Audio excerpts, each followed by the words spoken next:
The story of the Druids begins in a misty half-light, where history and legend touch and blur, and where the voices of ancient people can only be heard through the filters of later writers and surviving folklore. To approach their roots is to listen for patterns in scattered ruins, to read the cadence of names preserved in medieval manuscripts, and to weigh the accounts of outsiders who watched and wrote with their own agendas. What we can reconstruct is not a single, unbroken institution but a living tradition that shifted and adapted across centuries and landscapes, woven of local practices, shared beliefs, and the remarkable human need to make sense of the world. If you step back to the broadest frame, the Druids belong to the tapestry of Celtic-speaking peoples who spread across much of Iron Age Europe. Long before the Roman legions marched through Gaul, communities engaged with complex social hierarchies, sophisticated metalworking, and a rich visual language known to scholars as Latin art. Those material traces hint at networks of elites and specialists. They do not name the Druids, but they provide the cultural soil from which learned classes could emerge. Words matter, and the name we use, Druid, carries a hint of that soil. Linguists trace it to Proto-Celtic roots that likely combine a word for oak or tree with a root meaning to know, producing images of oak knower or perhaps one who has wisdom connected to the trees. The oak was not merely a botanical presence, it was a symbol, a living archive for memory and law, and a frequent setting for rituals described by classical witnesses. Our earliest detailed portraits come from outsiders, Greeks and Romans who encountered Celtic societies along the edges of their world. Julius Caesar, writing his Gallic War, gives us one of the fullest ancient descriptions, and his account shaped later perceptions. He describes Druids as a priestly caste who taught the young, settled disputes, and conducted sacrifices, and he insists their authority was enormous, a useful image for a conqueror justifying the suppression of a powerful class. Yet Caesar wrote for Roman ears and political aims, and his depiction must be read with care. His claim that Druids resolved civil law and collected taxes could reflect genuine roles, but it also bolstered his argument that conquering them would stabilize Gaul. Other classical writers add color and contradiction. Diodorus Siculus, Strabo, and Tacitus recount rituals, human sacrifices, and gatherings, but their distance and Roman prejudices sometimes turn ethnography into spectacle. One persistent Roman claim is that Druids were custodians of an oral legal and religious tradition transmitted without writing. This oral emphasis has two likely roots, a genuine preference for memorized law and the practical reality that many ritual and genealogical practices were preserved through trained recitation. The habit of preserving lore orally lent the Druids an aura of mystery. It also left us scant archaeological evidence directly labeled Druidic. Archaeology tells a quieter, complementary story. Excavations reveal ritual deposits in bogs, votive offerings in rivers, and specialized places where communities gathered. Iron Age hoards, ritually broken weapons, and objects deliberately placed in wet places suggest communal acts of consecration and avoidance of spoilage through ordinary reuse. These material acts align with classical descriptions of reverence for natural features, rivers, groves, and wells, but do not map neatly onto the elaborate social structure of a single priesthood. The famous image of Druids in oak groves is bolstered by a curious passage in Pliny the Elder, who recounts a ritual in which mistletoe was cut from oak trees by priests clothed in white, using a golden sickle while captured cattle were driven under the tree. The image is striking and has become emblematic, yet it probably compresses different local customs into a single emblematic scene. Pliny writes as an encyclopedist eager for vivid detail. His romanticizing gaze shows what Roman readers expected to find in barbarian religion: striking rites, exotic plants, and dramatic gestures. Mona, the island we now call Anglesey, became a focal point in Roman eyes and a symbol in later imaginations. Tacitus reports that the Romans encountered fierce resistance from the islanders and survivors who offered sanctuary to priestly figures.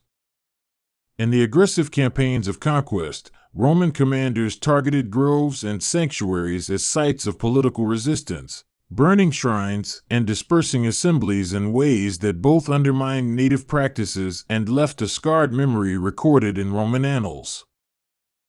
Accounts of human sacrifice have hung over the image of Druids like a dark cloud. Classical authors describe victims bound and burned in wicker effigies or slain in votive offerings, and archaeological finds, bog bodies, bog-preserved skeletons, and traces of violent death have been linked to these narratives. Scholars now approach such claims cautiously. Some bog bodies predate or lie beyond the contexts of Roman reports, and practices of ritual killing may have been rare, localized, or exaggerated by hostile chroniclers keen to paint conquered peoples as savage. If the Druids were not a static caste, they were certainly one kind of specialist in a landscape of specialists. Insular inscriptions, later Irish law tracts, and medieval Welsh tales indicate a division of labor among learned figures: poets who composed praise and genealogies, jurists who knew law, seers and healers who cultivated natural lore. Caesar himself distinguishes Druids from poets and from those who judge. Though ancient categories are slippery, these distinctions reveal a world in which learning was compartmentalized and highly valued. Training for these roles appears to have been lengthy and rigorous, at least according to Caesar's claim that Druids spent 20 years in study. Whether that exact figure is literal or rhetorical, it underscores the emphasis on memory, verse, and precise performance. In cultures without widespread writing, training relied on mnemonics, structured verse forms, and apprenticeship, techniques that produce remarkable feats of retention and legal exactitude when practiced over generations. The Druids' intellectual landscape included more than law and ritual. It embraced cosmology, astronomy, and a conception of the otherworld woven into everyday life. Celtic mythologies, preserved in later Irish and Welsh manuscripts, offer glimpses of a cosmos where the visible world touches a parallel supernatural realm. Rivers, mounds, and islands are often liminal places where gods, ancestors, and spirits roam, and the Druids, by virtue of training and social role, served as interpreters and intermediaries between those spheres. Stories of the Tuatha De Danann, of magical cauldrons and changelings, of warrior kings and wise women, survive in medieval Irish manuscripts such as the Liber Gabala Erin and the Mabinogion Cycles of Wales. These narratives were written down centuries after the Roman era, yet they preserve motifs that likely echo older beliefs: cyclical time, sacred kingship, and rituals that bind people to place. The Druids appear in these tales as advisors, magicians, and learned men, their presence attesting to a lingering cultural memory even as Christian scribes reworked the stories. Christianization altered the landscape and the language used to talk about pre-Christian specialists.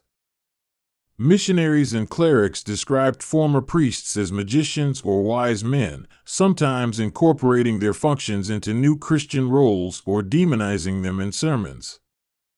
The process was neither uniform nor complete. In some regions, the value of local lore ensured that former ritual knowledge survived in disguised forms, embedded in saints' cults, local healing practices, and seasonal customs.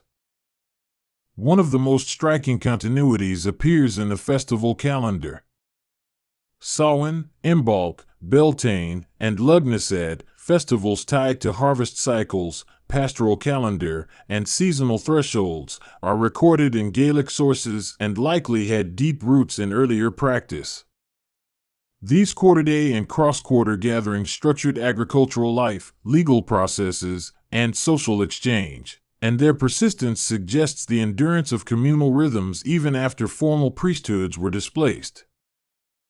Poetry and learning played a central role in the transmission of memory and law, and the Fili of medieval Ireland and the bards of Wales were heirs to that heritage. Their meters and meters of skill preserved genealogies, law codes, and lore, functioning as living archives.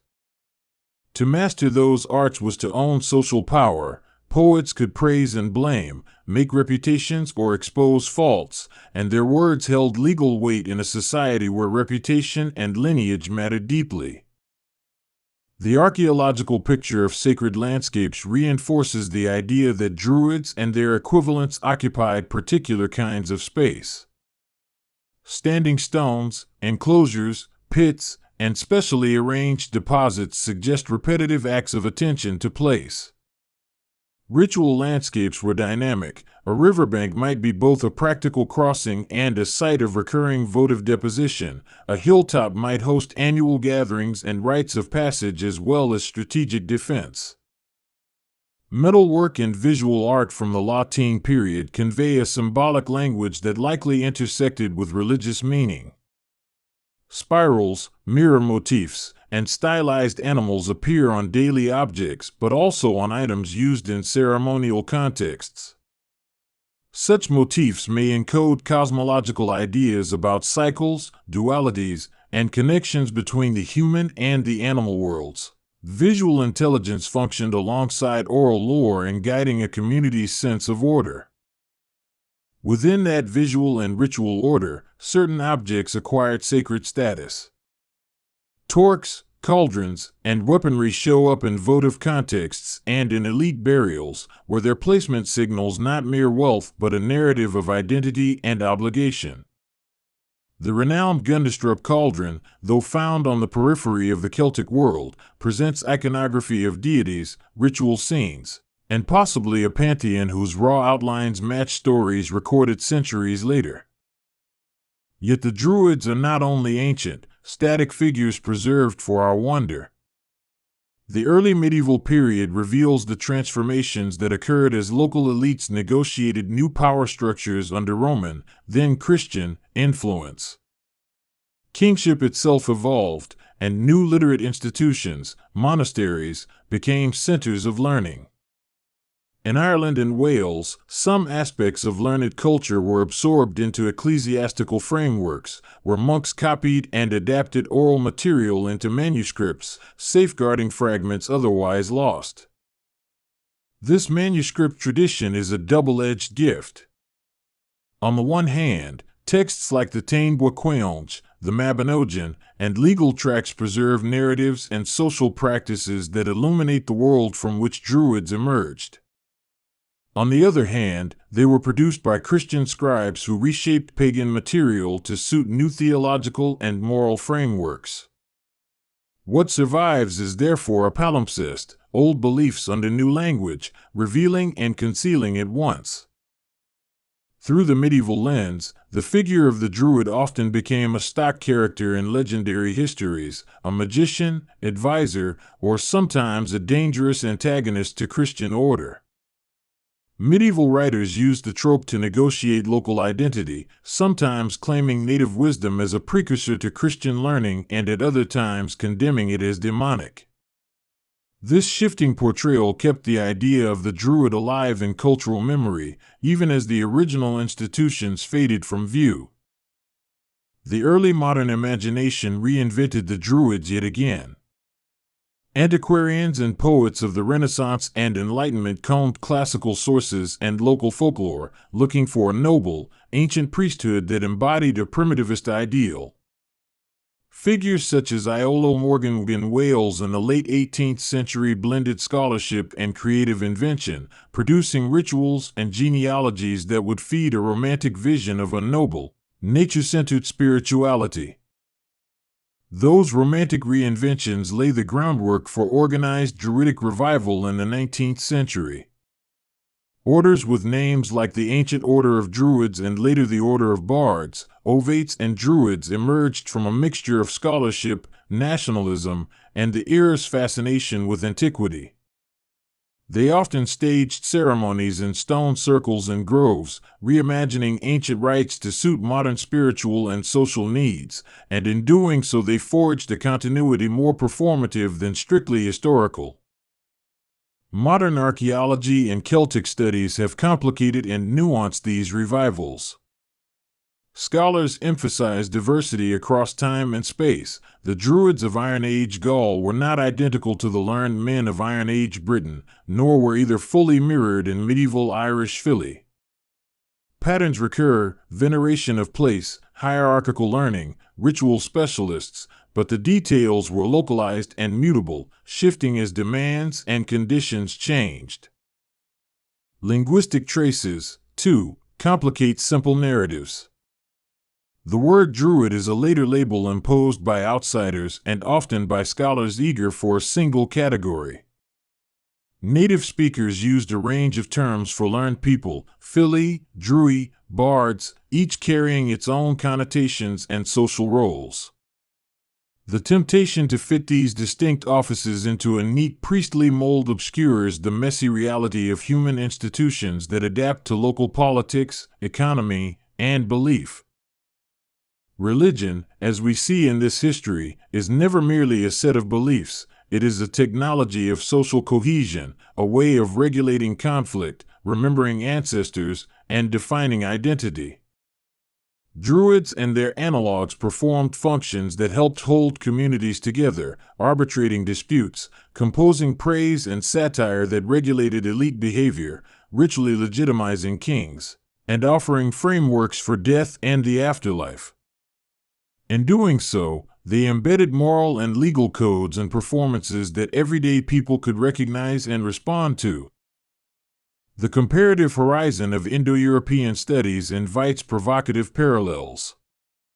Scholars note functional similarities between Druids and other ancient priestly classes: Brahmins in India, Magi in Persia, certain priestly roles among the Greeks, suggesting an ancestral pattern of learned specialists who regulated ritual, law, and cosmology. But these comparisons illuminate possible shared roots rather than direct lines of descent. The Celtic world remade such roles in its own idioms and social structures. As Christianity spread, some former rituals were reframed as saints' lives and miracle tales. Wells once sacred to local cults gained saints, and pilgrimage replaced seasonal gatherings in some places. Where new and old fused, popular piety retained tastes for blessing, healing, and the ritual marking of liminal times, habits that modern folklorists recognize as survivals under altered theology rather than straightforward continuations of pre-Christian rites. Legal traditions also left echoes. Early Irish law tracts, written down in the early medieval period, preserve a detailed picture of social regulation, from compensation rates to fosterage rules to the responsibilities of kin.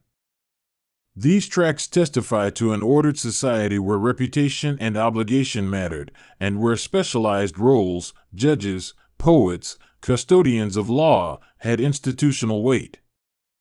While not direct maps of Druidic law, they give texture to the kinds of duties learned men might have carried. If myths and legal tracts preserve intellectual contours, material culture preserves rhythm and ritual. Ritual feasting, instances of weapon deposition, and carefully constructed burial mounds tell of repeated communal acts, celebrations of status, releases of tension, and offerings to powers perceived as beyond human. To stand in many Iron Age sites is to sense a world where human life flowed in a pattern of seasons and obligations, where the sacred interwove with the everyday. The spiritual imagination of peoples variously called Celtic also featured powerful images: the otherworld as an island or hill, the wise counselor whose counsel could save or doom a king, and the poet whose words could cement or destroy reputation. Such images recur across tales and material finds, suggesting not a single doctrine but a shared repertoire of symbols that experts, whether we call them Druids, Fili, or priests, used to direct communal attention. Conceptions of time in these traditions favored cycles and transformations. Festivals marked thresholds where the living and the dead, the human and the supernatural, blurred their borders. The Druidic or learned apparatus, in this sense, functioned as a calendar keeper and ritual conductor, ensuring that seasonal transitions were accompanied by words, rites, and social reinforcements that anchored communal identity. Astronomy and calendrical knowledge, too, figure in classical descriptions and later inference. The ability to predict seasonal change, to place rituals at the proper time, and perhaps to align monuments with solar and lunar alignments would have been prized. Such knowledge reinforced the authority of learned specialists, for controlling seasonal expectation is not merely technical but also political. It coordinates planting, warfare, marriage, and law. Not every Druid, if we can use that term loosely, was political in the way Roman writers imagined. Some might have been local healers and herbalists, practitioners of plant knowledge and divination who served household needs. Others taught noble youths, offering training in rhetoric, genealogy, and memory. Still others presided over rites that marked transitions from youth to adulthood and from life to death, providing ritual structure to a society in flux. Folklore preserves a surprising continuity of motifs associated with wise people. Tales of shapeshifting, of counsel delivered in dreams, and of sacred places that reward or punish the unwary keep alive an imaginative landscape where mediation between worlds is possible. Such tales ease our modern distance by presenting the ancient specialist not as a remote ceremonial figure but as an intimate presence in communal life, one who could be appealed to in times of crisis. The spread of literacy among the literate monastic orders did more than erase older practices, it reconfigured them. Monks learned local lore to convert and instruct, copying poems and stories into manuscripts that preserved linguistic and mythic structures. Without those scribes, many of the tales that inform our sense of Druidic culture would have vanished entirely, and our picture would be more fragmentary and obscure than it already is. The modern revival of interest in Druids and Druidry reflects contemporary needs as much as historical curiosity. In the age of romantic nationalism, Druids became emblems of a native, noble past that could legitimize cultural claims. Later waves of revival treated Druidry as a spiritual alternative to industrial modernity, a way of reconnecting with nature, seasonal cycles, and communal rites that counters urban alienation. This modern Druidry draws on many sources: classical descriptions, medieval tales, folkloric survivals, and creative reinvention. Orders developed rituals that borrow from imagined pasts and from contemporary needs, combining poetry, music, and ceremony. The result is a living tradition that speaks to modern sensibilities while acknowledging its complex relationship to historical roots. Contemporary scholarship insists on a plurality of voices when reconstructing Druidic roots. Archaeologists read deposits and patterns of site use, linguists parse names and terms, historians critique classical texts for bias, folklorists trace survivals and local customs, and anthropologists attend to the functional roles of ritual specialists. Each method brings a partial view, and together they assemble a richer, if still tentative, picture. In trying to imagine the inner life of a Druidic classroom, we picture apprentices learning verse forms, genealogies, law codes, and ritual speech by heart. They would practice memory feats, recite complex genealogies that anchored land claims, and memorize the liturgy for festivals that bound local communities. Such an apprenticeship was social as well as intellectual. It taught the cadences of authority, the ways to chastise and praise, and the rituals that made communal life intelligible. The ritual rites themselves varied widely. Some involved feasting, where the distribution of meat and drink asserted status and bonds. Others were more solitary and liminal. An individual might seek a seer's counsel, or a family might take an offering to a sacred spring. Public rituals, on the other hand, marked lawmaking and inauguration, where words and gestures established social contracts that outlived individual actors. Druids, as figures of memory, also functioned as genealogists. In societies where land and power depended on ancestry, maintaining pedigrees was a powerful duty. Bardic verses could legitimize a claim, cast doubt on a rival, or secure alliances, and their performance in communal settings converted private lineage into public order. The intersection of magic and law is a theme that recurs in accounts and scholarship. Magic, in this context, is less about spells than about performative language that changes social reality, blessings that bind, maledictions that exclude, and rituals that translate social into cosmic sanction. The Druids' expertise in such language gave them a power not easily separated from legal authority. A law uttered in ritual was more than a decree, it was a cosmological act. Regional variation is a constant lesson when studying Druids. Practices in Armorica, Brittany, could differ from those in Hibernia, Ireland, and island cultures like those of Britain and Ireland developed unique twists on shared Celtic motifs. Topography, political fragmentation, and the pressures of Roman conquest all shaped local expressions of ritual and learned activity, producing a patchwork rather than a monolith. This diversity complicates simple narratives of decline. Where Roman power eroded local institutions, new forms of learned culture sometimes emerged in response. In some places, ritual specialists adapted to new patrons. In others, they were suppressed or absorbed.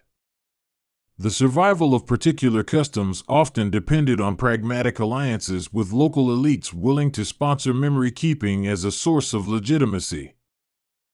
The memory of Druidic practice also fed literary invention. Medieval poets and chroniclers drew on earlier motifs to craft national histories and heroic cycles, and later writers from Bernard Cornwell to modern novelists have used the figure of the Druid as a narrative hinge between mythic past and political present.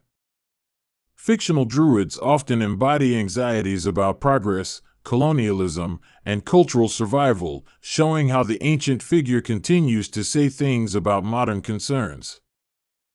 The recovery project of the 19th and 20th centuries brought both progress and distortion. Scholars developed more rigorous methods for dating and contextualizing finds, while antiquarians' romantic impulses sometimes created myths that persist in popular culture.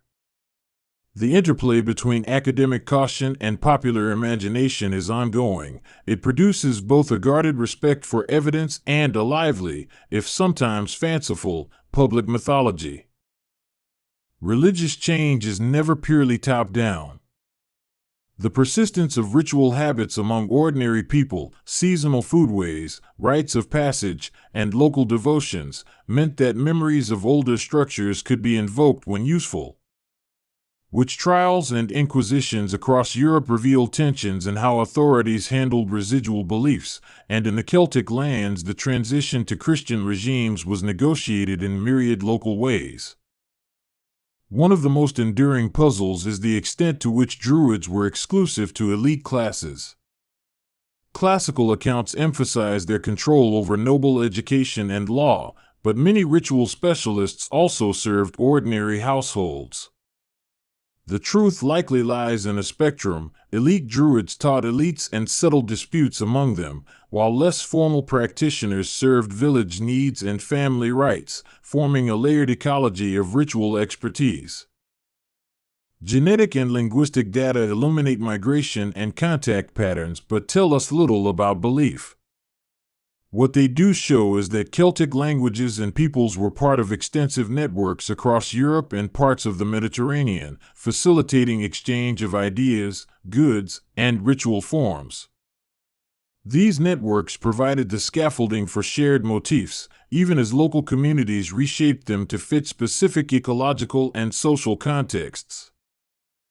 The healing arts attributed to Druids overlap with folk medicine and herbal lore that persisted into later centuries.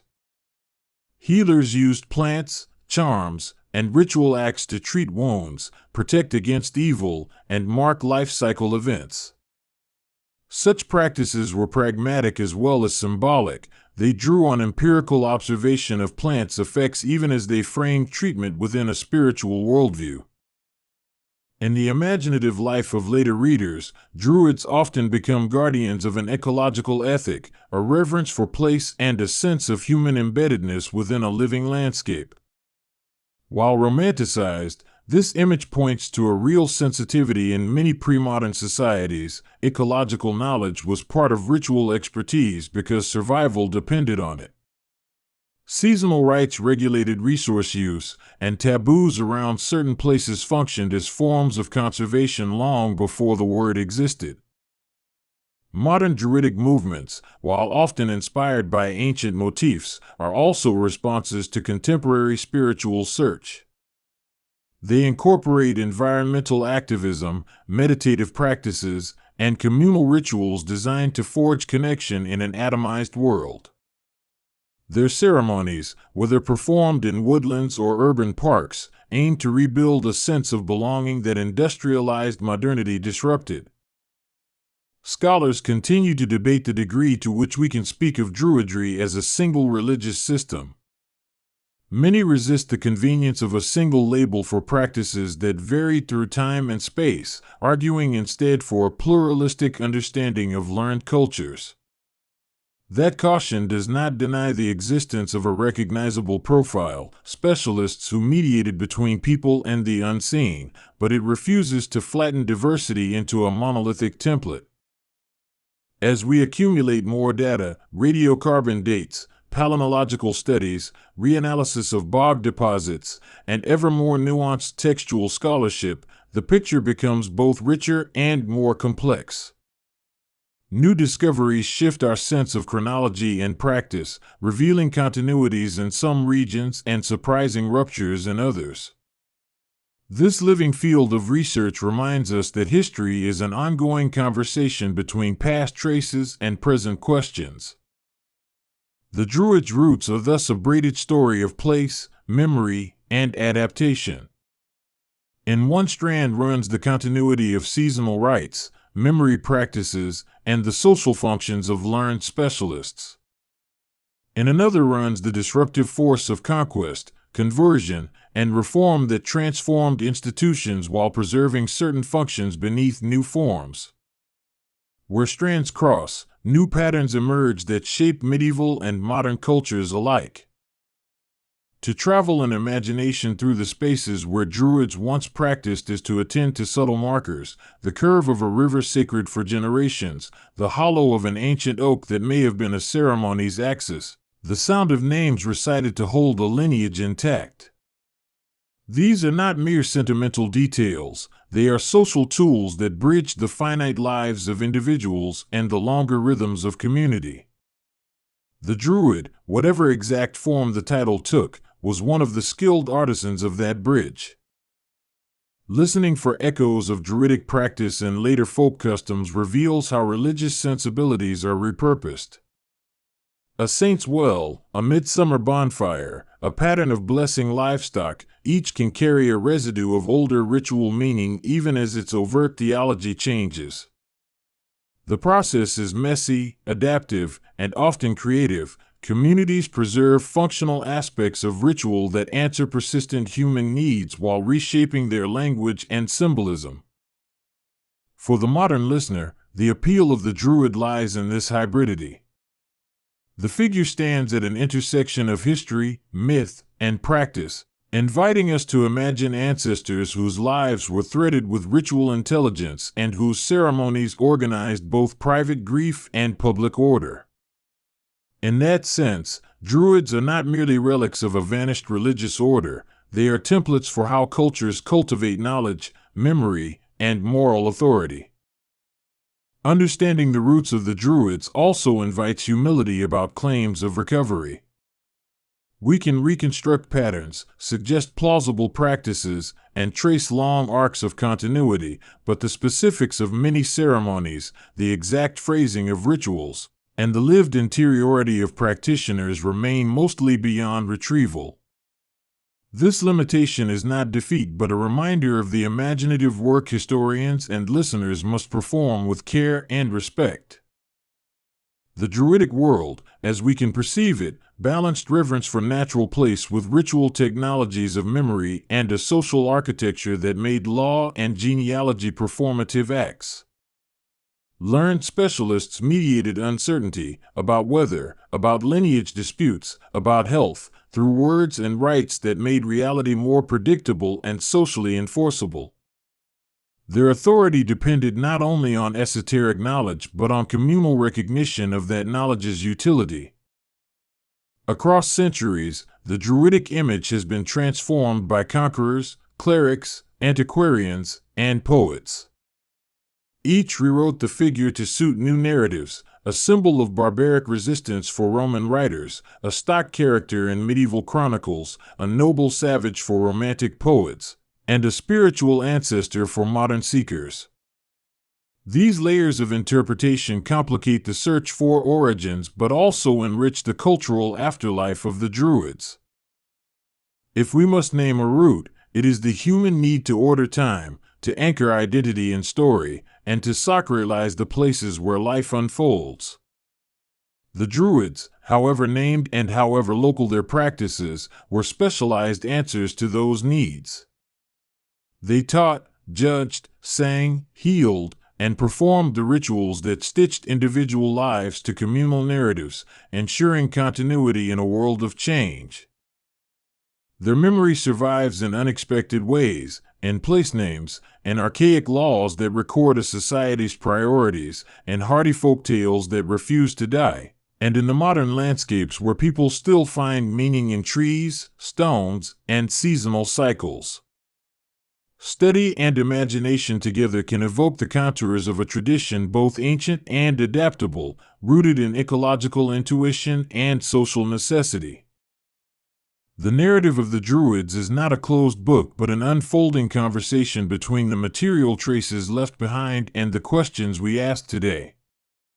Each archaeological discovery and each textual reinterpretation adds a new sentence to that conversation. None offers a final verdict.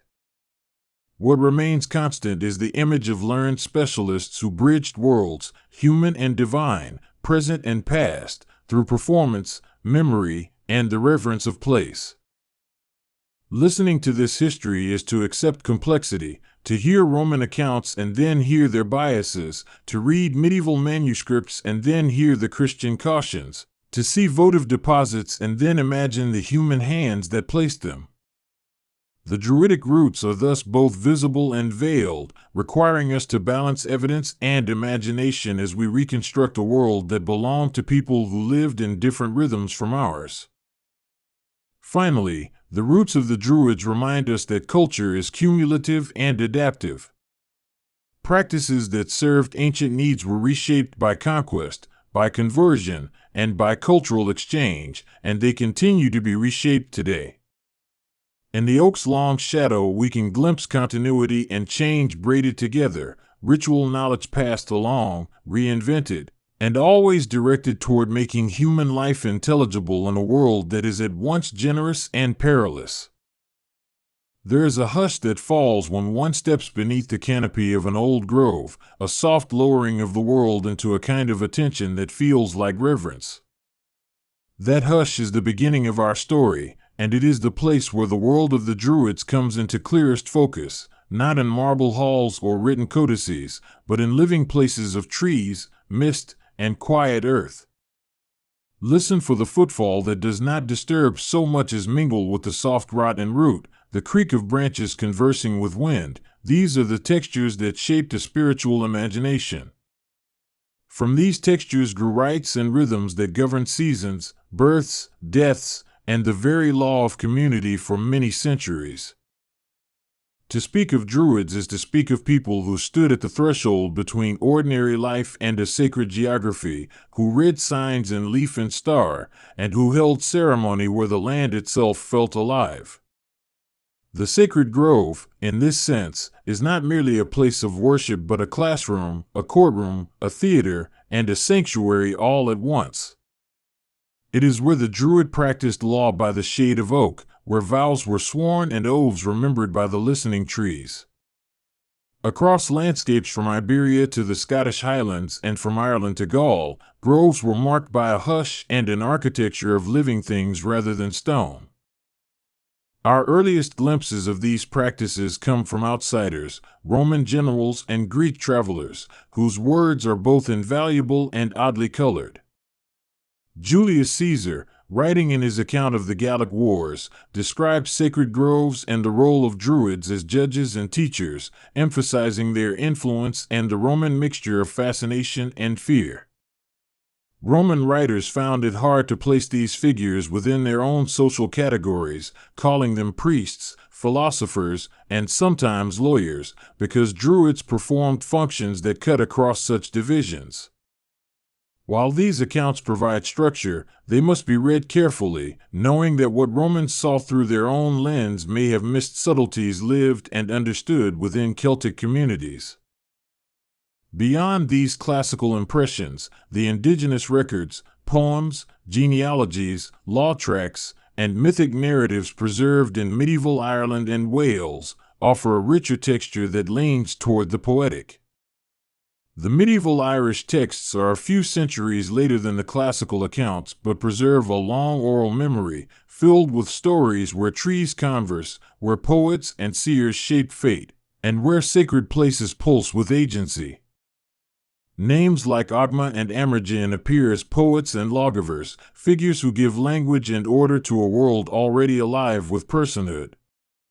These texts blur the line between history and myth in the way that oral cultures often do. They are less concerned with chronology and more with mapping relationships between human, land, tree, and spirit. The grove itself, as a locus of ritual, takes many forms in this landscape. Sometimes it was an enclosed circle of oaks on a hilltop, wind-scoured and open to the sky. Sometimes it was a valley choked with alder and willow, moist and secretive. Sometimes it perched beside a spring or stood at the edge of a bog, places where boundaries between worlds are thin. These spots were chosen as much for their liminal quality as for their flora. The presence of certain trees or the sound of water happening against root and stone amplified a sense of otherness. In their choice of space, the Druids recognized that the environment itself participates in ritual, and that the place, by being itself, lends voice and authority to what is enacted there. Oak has a special place in this constellation, not simply as timber but as symbol and the center of ritual gravity for many Celtic groups. The Latin name for oak groves, nemeton, recurs in place names across Europe and suggests a consecrated domain. The oak's longevity, its deep roots and towering presence, made it a natural emblem of endurance, of continuity between generations. Mistletoe, often found clinging amid oaks, acquired an almost mythic status. Accounts of ritual cutting of mistletoe attached to ideas of healing and cosmic union, spectacularly blending botanical particularity with mythic potency. Yet the grove was not an oak-only world. Hazel, birch, yew, ash, and willow each occupied roles in the Druids' symbolic repertory, and each carried its own associations. Hazel tended to be linked with wisdom and poetic precedent, birch with beginnings and purification, yew with death and sublimity, ash with the sky and the bridge between worlds, and willow with water and the tender sorrows of the heart. These associations created a living alphabet, a botanical grammar through which the Druid and the community conversed with the cosmos. When a ritual was framed, the tree species present were not decorative, they were interlocutors, each offering a facet of meaning to the act. Ritual itself encompassed a wide sweep of communal life, and the grove framed public and private rites alike. Some ceremonies celebrated the turning of the year, the bright, blazing festivals of summer and the inward, reflective festivals of winter. Others marked life cycles, birth, initiation, marriage, and death, binding personal transitions to communal memory. Some rites were political, where vows of fealty were made beneath a living canopy, and decisions of conflict and law were spoken aloud with trees as witness. This interweaving of the personal, political, and seasonal made the grove an arena for social cohesion, a place where identity and duty were repeatedly performed and recalled. Seasonal cycles structured much of ritual life, for they mapped human work and myth onto the patterns of the sun and the slow choreography of the land. Samhain and Beltane, two festival points more intimately known in Irish tradition, framed halves of the year. Samhain, the threshold when the veils between realms thinned and the dead could come near, and Beltane, a time of fire and fertility when herds were driven to summer pastures. Lugnasad celebrated harvest and human craft, while Imbolc marked the faint first breath of spring and the stirring of new life. These festivals were anchored in place. To hold Samhain in a grove near a burial mound gave the night a density of meaning that could not be created anywhere else. Initiation into the Druidic ranks was itself a long and demanding process, portrayed in classical sources as spanning many years, sometimes up to 20. Whether literal or partly rhetorical, the narratives insist on training in memory, law, medicine, and the subtleties of ritual. Bards, seers, and judges trained under the open sky and within groves, learning to read the language of trees and weather as part of their craft. The oral method, memorizing long poems, genealogies, and legal precedents, transformed the memory into a living, performing thing. Each recitation renewed law and history alike, binding the community to a remembered past. Music and poetry held a central role in the grove's atmosphere, for sound travels differently through leaves and trunks than it does in stone halls. A voice raised beneath branches finds a kind of resonance, an echo not of acoustics alone but of attention, and the harp or lyre accompanied much ceremonial speech. Poetry could be a form of legal argument, a means to bless or to curse, to praise a lord, or to shame a wrongdoer. The Druids' language was not simply informative but performative. A spoken line could alter social status, accord favor, or settle disputes when delivered and witnessed in the right holy place. Death rituals in grove contexts reveal how boundaries were negotiated between the living and the dead. Burial mounds near groves, cairns on ridge lines, and waterside interments attach funerary practices tightly to landscape. The Druidic handling of the dead involved not only burial logistics but also ritual acts intended to secure the soul's passage and to protect the living from restless spirits. Mourners gathered in the hush of the grove, and the form of lament, whether sung, spoken, or otherwise performed, connected grief to communal renewal, turning individual loss into an event integrated into seasonal and social cycles. Healing practices offered another dimension of the grove's sacredness. Here, the boundary between religion and medicine blurred.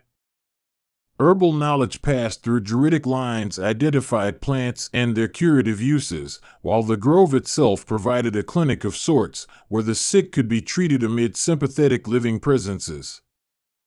Water from certain springs garnered reputations for healing, and the application of poultices, the chanting of incantations, and focused ritual could act together to restore balance.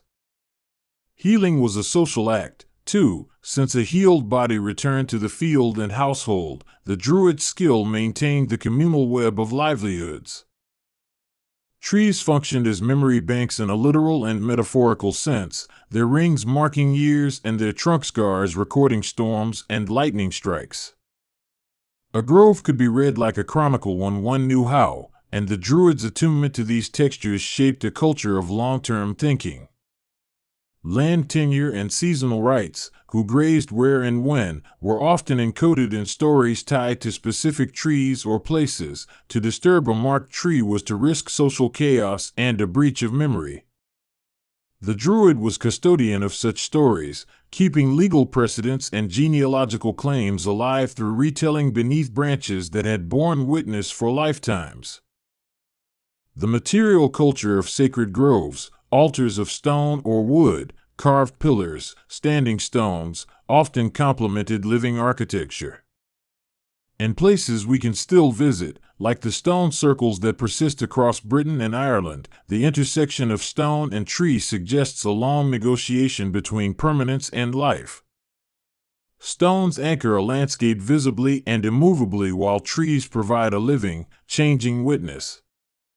Together they create layers of memory, offering ritual participants a sense that the world is both ancient and ongoing, a conversation between generations expressed in rock and root.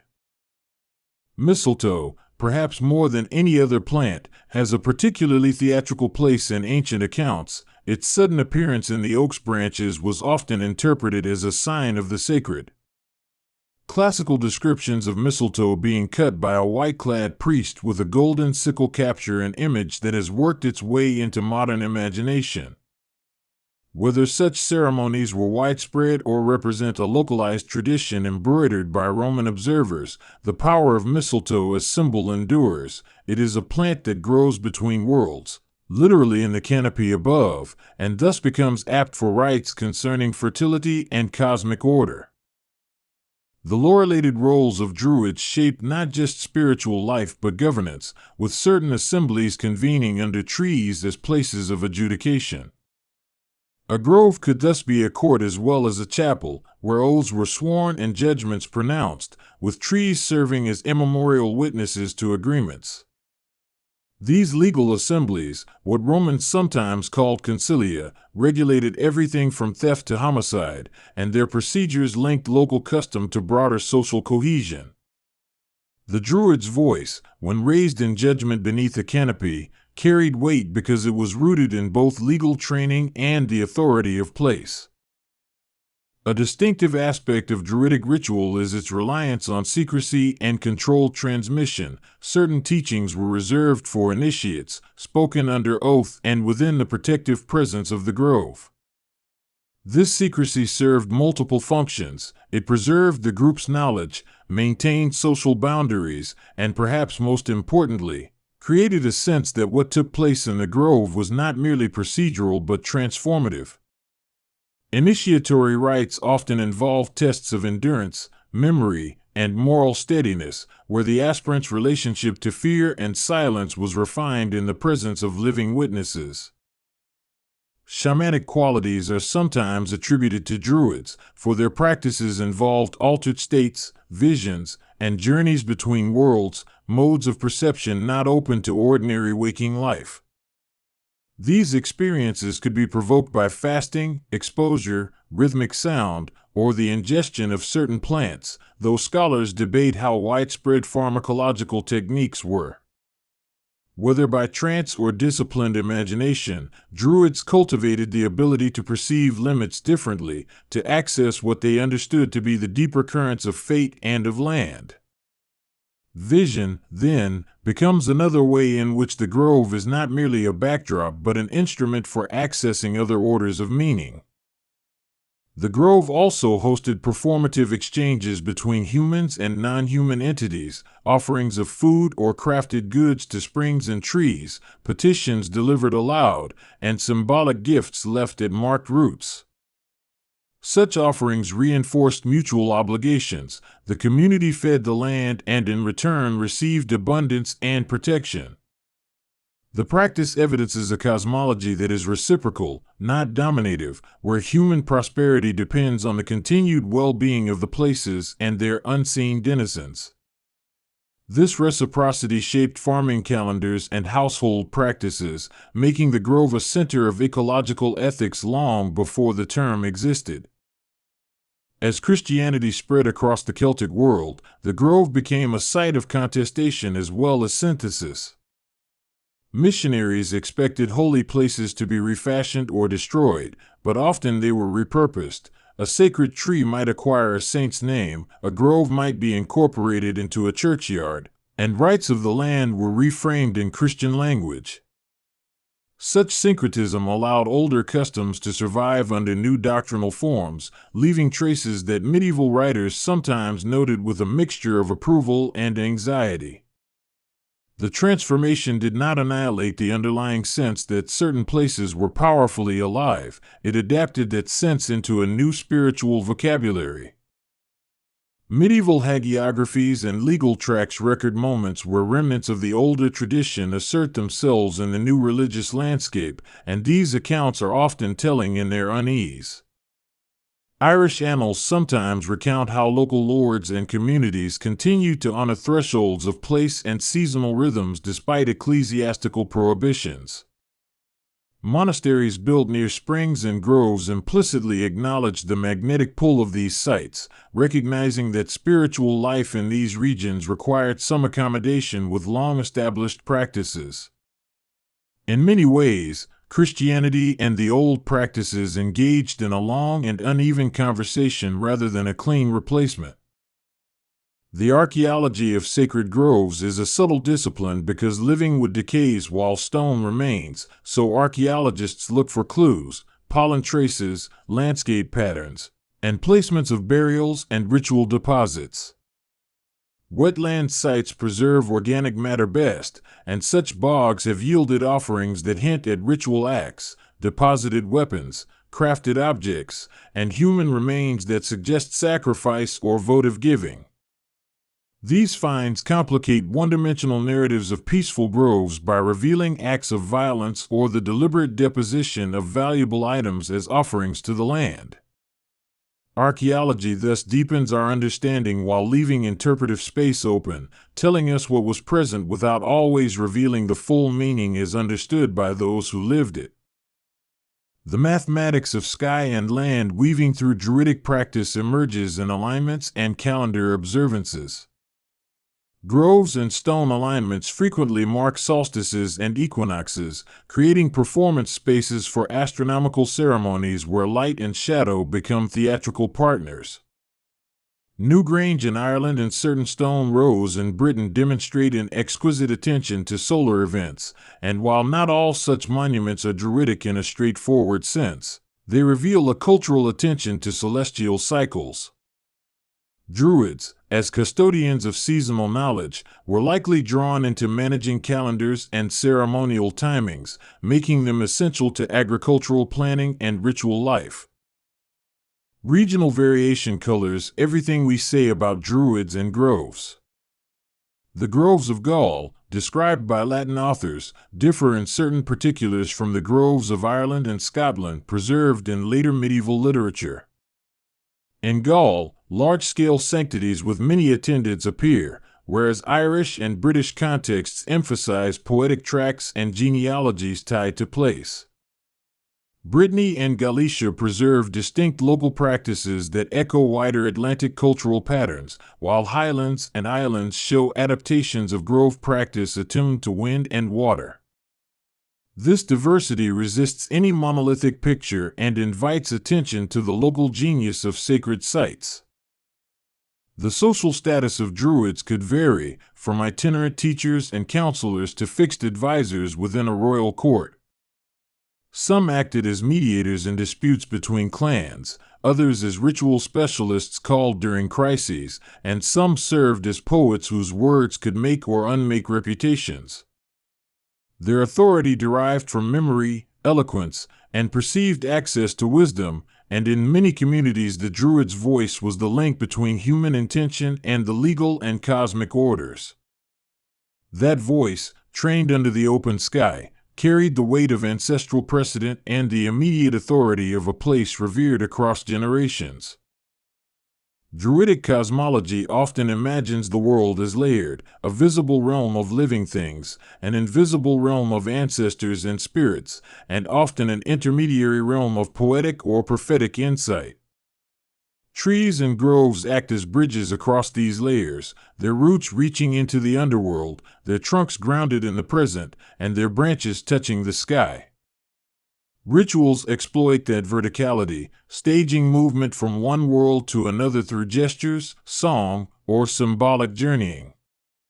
The cosmic image is not abstract, it is embodied in landscape and enacted through human practice. Language matters in a tradition largely oral, and poets were the living libraries of these cultures. The training of a bard required the learning of vast corpuses of genealogies, praise poems, and legal precedents, memorized and recited beneath the canopy of groves. A well-spoken poem could secure rumor and reputation for generations, encoding history and law in rhythm and metaphor.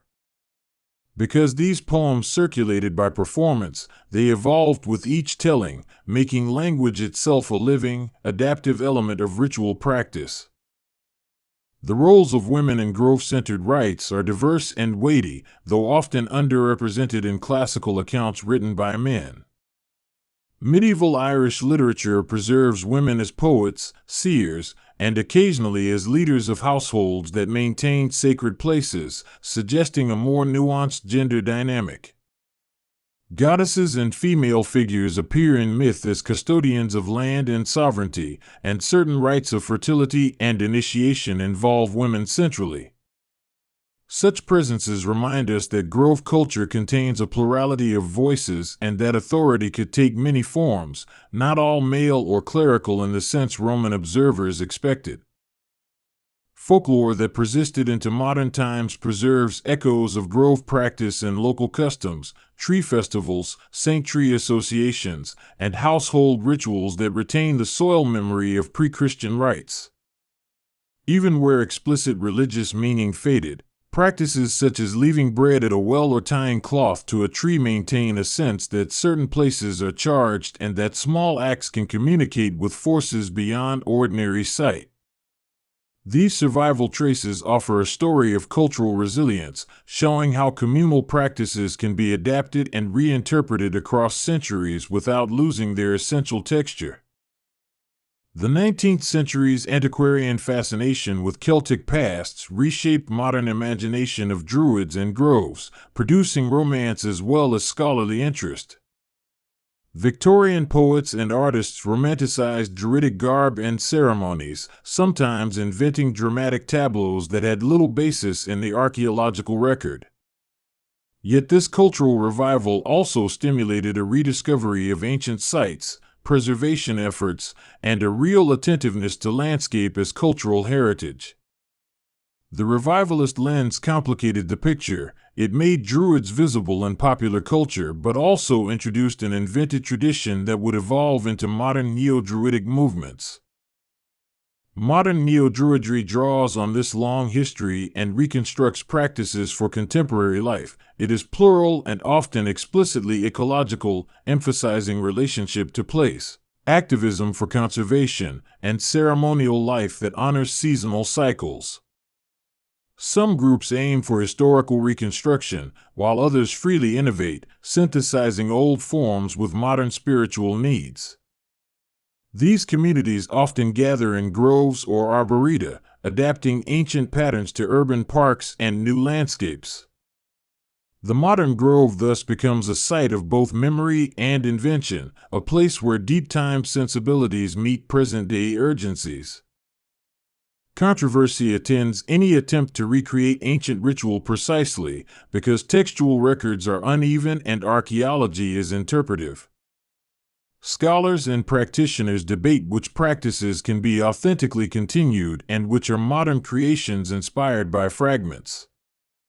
For some, authenticity matters because it anchors a practice in continuity. For others, the ethical attention to place and community is more important than literal historical fidelity. This debate reflects a deeper question: whether tradition is primarily a tether to the past or a living resource for present meaning-making. The sensory language of grove ritual is rich: the smell of damp leaves and charcoal, the taste of bread and meat shared in a circle, the sight of sunlight falling through branches onto a circle of people, the sound of harp and human voice. These sensory moments are not ornament but the substance of ritual memory, making abstract commitments tangible through the body. It is by touching, tasting, hearing, and feeling that participants translate symbolic meanings into lived reality.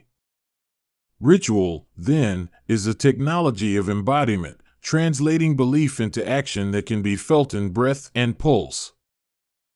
The ethical dimension of growth-centered spirituality emphasizes reciprocity and restraint. Humans are not masters of nature but participants who must honor limits. This orientation produces practices attentive to seasons and to stewardship, encouraging customs like rotational grazing, sacred boundaries, and offerings to replenish what is taken. Such ethics align with modern environmental thinking, suggesting that ancient wisdom about reciprocity and land care can inform contemporary debates about sustainability. The grove becomes a moral classroom where lessons about restraint and mutual flourishing are learned experientially.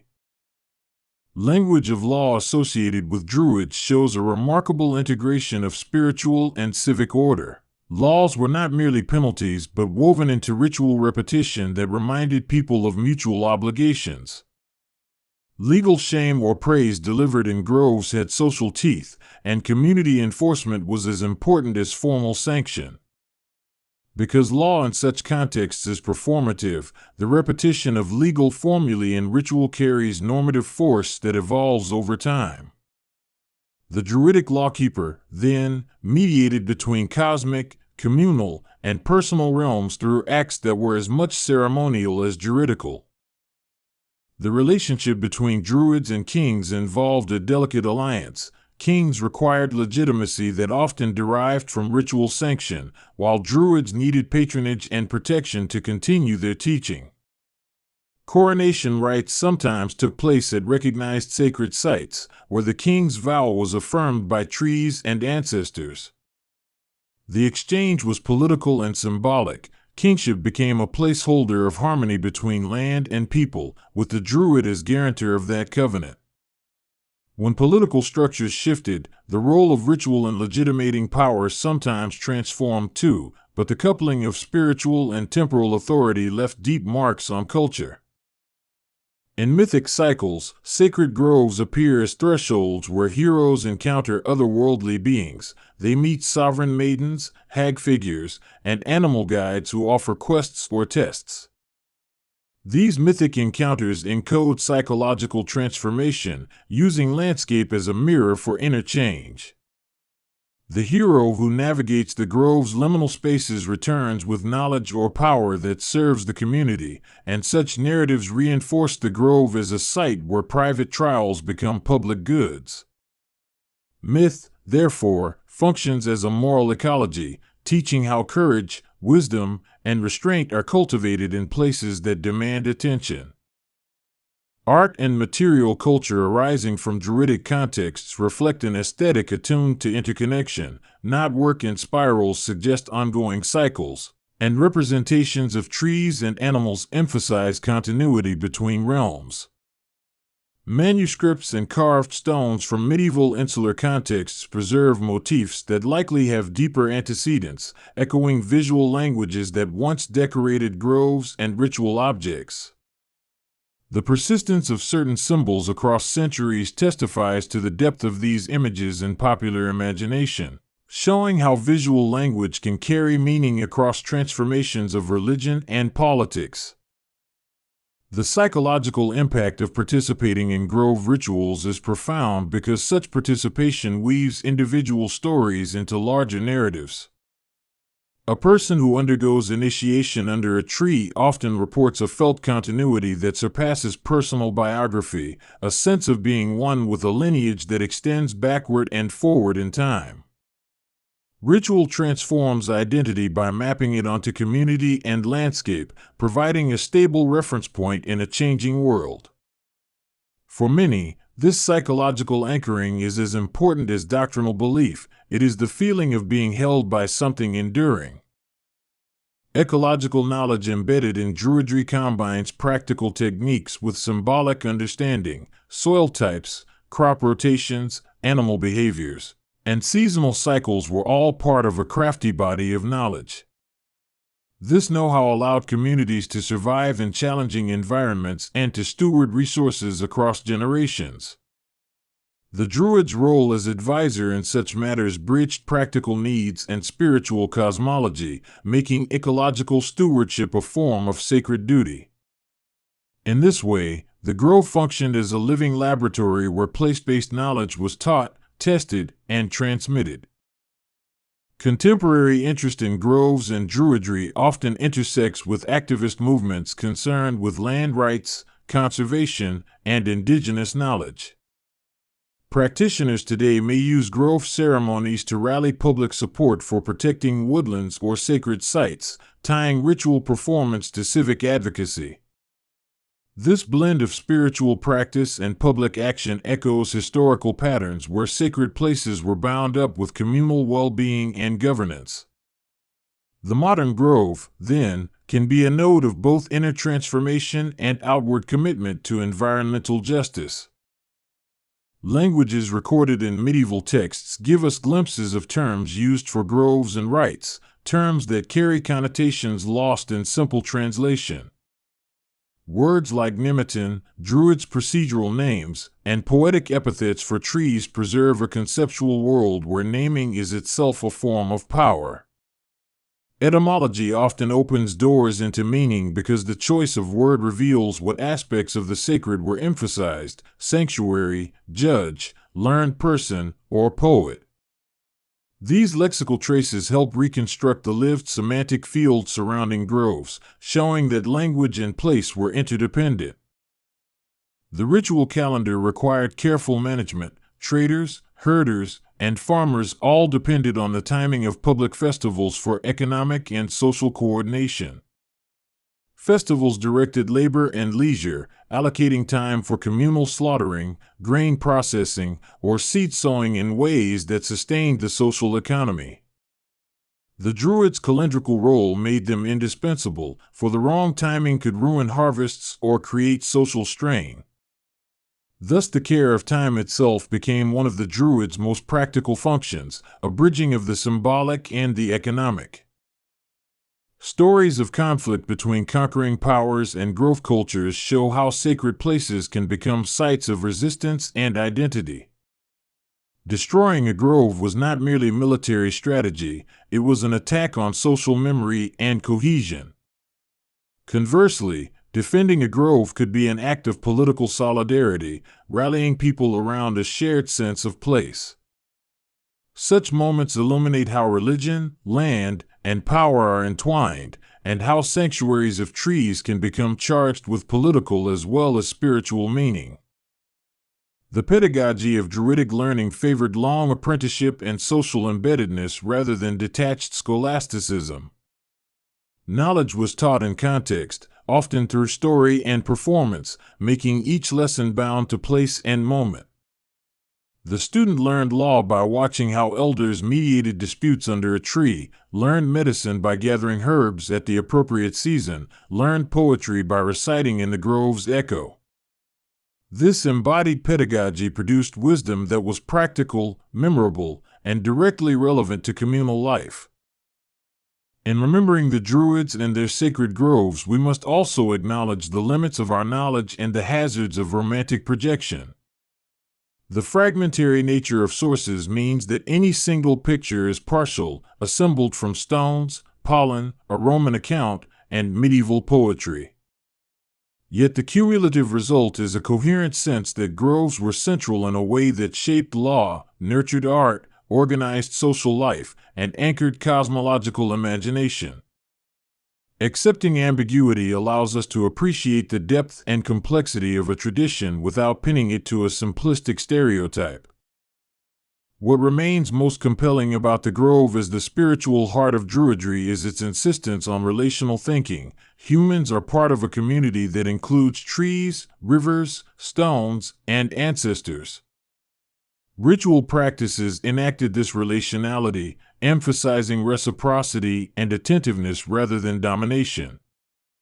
In a contemporary world of urban sprawl and ecological dislocation, that relational ethic invites a reconsideration of how we inhabit place. The grove is a reminder that to live well is to acknowledge dependency and to act with care. Finally, as you imagine yourself stepping into a grove, real or imagined, try to sense the rhythms that have guided human life for millennia, the slow exchange between root and soil, the seasonal turning of light, the communal speech that gives law and praise.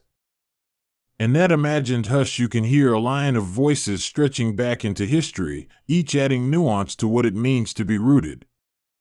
The story of Druids and their groves is therefore not just a narrative of a vanished order, but a continuing invitation to listen, to steward, and to find ritual ways of binding human life to the living land. The story of the Druids begins before written records, in forests and on hilltops where people looked up through green gloom and imagined a world woven of spirits, seasons, and law. They moved among oak and mistletoe, learned the names of stars and herbs, measured the turning of sun and moon, and shaped the rites that bound clan to land and leader to people. In that deep memory, the Druids emerged as a distinct caste of learned men and, occasionally, women, whose authority came from knowledge rather than muscle. Their influence reached into every corner of Celtic life, from birth to battle and from harvest to the grave. Across the tapestry of Celtic society, their presence was unmistakable. They were arbiters, priests, judges, teachers, poets, and keepers of tradition. To many Celts, the Druid was the living library, a human archive who carried law, genealogy, ritual, and cosmology in memory. That role mattered because the Celts transmitted most of their culture orally, trusting the mind more than the scroll, and so the Druids' voice literally held a people's past and future. Their learning was slow and exacting, and it conferred a power that could eclipse kings unless it was carefully balanced within the social order. Boys and girls who entered Druidic training did not sit with ink and parchment. They spent years in apprenticeship, recitation, and silence, learning meters of poetry, genealogies of ruling families, and the moral codes that govern dispute and honor. This education might last as long as 20 years, transforming an eager youth into an alim or master of knowledge. The method was not just memory for memory's sake, but a living discipline that linked law to landscape, word to act. That institution created continuity, giving each generation a steward to interpret the past and arbitrate the present. Within court and camp, the Druid performed as mediator and counselor, wielding soft power by framing laws and naming obligations. Kings revered them as guarantors of legitimacy because inauguration rites often required the Druid's blessing, a symbolic tying of earthly rule to sacred sanction. In return, ringlords provided patronage, land, and respect, and so the bond of mutual dependence developed. Rulers depended on Druids for sacral authority. Druids depended on rulers for social order. Where that network held, Celtic polities flourished. Where it frayed, faction and war followed.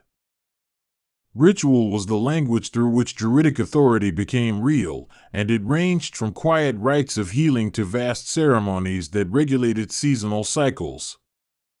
They celebrated the four great festivals, Samhain, Imbolc, Beltane, and Lugnasad, which structured the agricultural year and the community's sense of time. Each festival carried its own rites, bonfires to purify and protect, processions to mark thresholds, and offerings to ensure fertility and favor. Embedded in these practices was a cosmology in which the visible and invisible intertwined, and the Druid served as interpreter between worlds. This cosmology organized space as much as time. Celtic thought often described the world in threefold layers: the otherworld above and below, and the human world between, connected by mounds, wells, trees, and caves where the veil thinned. Druids mediated access to those liminal places, knowing which rites to perform, which names to invoke, and which taboos to impose. The presence of a sacred tree, a spring, or a stone could define a community's spiritual geography, and the Druid made that geography legible and binding. We must remember that when Roman writers described Druids, they did so through a Roman lens, where practices of another people could easily appear exotic or threatening. Julius Caesar, who encountered Druids in Gaul, wrote that they settled disputes, taught youth, and performed sacrifices, and his accounts furnished later generations with an image of the Druid as both wise and dangerous. Tacitus wrote more obliquely about British religious rites and the power of native priests over tribal will. These sources are invaluable, but they also carry bias. The conqueror records what must be managed by policy and legend, and sometimes exaggeration served political ends. When Rome invaded and absorbed much of Gaul and later Britain, conflict over religion became another front. Roman authorities recognized that undermining Druidic influence could help pacify subject peoples. They suppressed Druidic centers when convenient, and some reorganized traditional cultic sites into imperial temples, attempting to displace older loyalties with the cult of Rome. Yet suppression was partial and uneven, and in many places the ancestral customs proved resilient, hiding between official ceremonies and domestic practices. Archaeology has filled gaps left by scant literary testimony, revealing votive deposits, ritual landscapes, and objects hinting at Druidic life without naming their makers. Bog offerings in Ireland and Northern Europe, sacrificial deposits into lakes and rivers, and curated objects placed in sacred places imply a belief in exchange with otherworldly powers. Torques, figurines, and specially arranged animal bones suggest ceremonial wealth invested in ritual performance.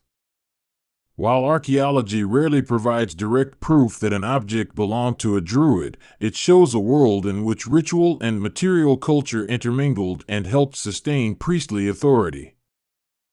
In Ireland, the Druidic figure became entwined with other learned roles known as Fili and Alum, poets, historians, and jurists, each with specialized tasks in a society where memory and reputation mattered greatly. The Brehon laws, recorded in medieval manuscripts but reflecting older oral custom, assigned complex legal responsibilities and penalties that skilled judges interpreted. Druids and Fili could serve as legal witnesses and memory keepers, transforming disputes into narratives that fit communal values. The legal process itself was often a public performance that enforced norms through eloquence as much as through punishment. Myth and history entwined in medieval Irish texts that preserved memories of pre-Christian culture while reworking them through Christian lenses. Tales in the Book of Invasions and heroic epics like the Táin Bua Cuailnge present a world in which kings and heroes consult seers, where prophetic utterances determine the fate of hosts and households. There the Druidic presence is both magical and mundane. A poet's song can wound or heal reputation, a seer's prophecy can seal a leader's doom. Reading those stories, we glimpse a tradition of sacred speech whose echoes reached across centuries. Celtic poetic practice itself embodied Druidic knowledge, because meter and tale were mnemonic machines that preserved cosmology and genealogy. A skilled poet could recite genealogies that bound present leaders to mythic ancestors, thereby justifying power through continuity. Poetry was law in verbal form. A correctly performed verse could dispatch a social insult, award honor, or settle claims to land. In this function, the oral arts were as vital as any codified statute, and they required training of an almost legal precision. Women appear in Druidic narratives with surprising variability, sometimes portrayed as prophetesses, sometimes as powerful queens with access to esoteric knowledge, and occasionally as healers or poets who stood alongside or within the learned orders. Mythic figures like the Morrigan or Bridget hold roles that blend sovereignty, craft, and prophecy. Their presence hints at a more complex gender ecology and spiritual leadership than some modern stereotypes allow. While the institutional Druid might have been male-dominated in certain locales and eras, the cultural memory preserves women who exercised spiritual authority. That mixture suggests that Druidic power was flexible and responsive to context. Sacred sites commanded an important share of Druidic attention, places where ritual could concentrate and where community made contact with mythic memory. Hills, mounds, and stone structures served as stages for communal rites, and important assemblies or legal gatherings often took place at those loci. Newgrange in Ireland and the Great Mounds of the British Isles retained cosmological roles into historical time, aligning with solstices and equinoxes in ways that connected human activity to the movement of light itself. For Druids, such alignments were not mere architecture, they were a language through which the world declared its order and offered counsel to those who listened. The oak tree and the mistletoe offer one of the most famous images of Druidic practice, described in Roman accounts and elaborated in later lore. Mistletoe, growing parasitically on oak, was harvested with ceremony, sometimes with a golden sickle, and its white berries and evergreen leaves made it symbolic of life persistent in winter. Mistletoe rites likely varied by region and were probably layered with local meaning, fertility, healing, or covenant, all interpreted by the Druids' training. Whether every depiction from Caesar onward is accurate matters less than the larger fact: sacred plants and trees were focal points for ritual life. Druidic influence extended to warfare and diplomacy, where a charismatic priest might counsel restraint, bless a host, or offer oaths that bound enemies and allies alike. Warfare among Celtic polities often had sacral dimensions. The fortunes of battle could be read as messages from the gods, and rituals could be performed to propitiate or to curse. A Druid's pronouncement could tip the balance of honor, nudging a leader toward peace or toward glorious but costly engagement. Their role in conflict management shows the interplay of belief and practical politics. As Christianity spread across the Celtic lands, the role of the Druid metamorphosed under pressure and opportunity. Missionaries and bishops sometimes framed Druids as demonic or misguided in order to justify conversion, while other times Christian saints absorbed or replicated Druidic roles to make the new religion legible to converts. Wells, springs, and feast days were frequently reinterpreted as Christian, but the continuity and observance often preserved older rhythms. This process of reinterpretation was not always a simple replacement. Rather, elements of Druidic practice were folded into Christian practice, producing a syncretic landscape where old and new lived in uneasy but often creative coexistence. Medieval monks preserved much of what we know about the old ways, but they did so through their own theological framework, reshaping pagan cosmology into moral exempla or historical narrative. Figures like St. Patrick engaged with native lore, sometimes adapting it. Hagiographies recast goddesses as saints and festivals as holy days. The manuscripts that survive therefore reflect a double vision, an ancient world refracted through Christian eyes. To read them is to detect both the traces of pre-Christian ritual and the deliberate touches intended to replace or redeem those practices. Names of gods and legendary heroes survived in place names and in the cadence of the land, embedding Druidic memory into the territory itself. Rivers and hills that bear the names of deities preserve a map of sacred significance that may predate any surviving texts. The continuity of naming suggests that Druids and their cosmology left durable markers upon landscape and society. For the modern listener, those place names are like secret signatures of a past order, waiting to be deciphered by those who listen closely. The figure of the prophetic Druid appears in myth as a liminal character who sees both immediate events and deeper patterns, and the best-known later representation is Merlin of Arthurian legend. Merlin draws on a long tradition of prophetic poet-seers, a character born of a mixture of Welsh mythic tradition, medieval romance, and later embellishment. The composite figure shows how Druidic archetypes migrated into medieval storytelling, where prophecy, counsel, and magic became central to the narrative of kingship.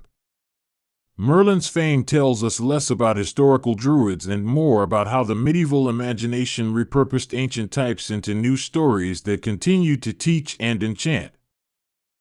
Across the Irish literary corpus, figures like the poet Amergin, who is said to have calmed ships with song and claimed the land through invocation, show the Druidic emphasis on the power of voice.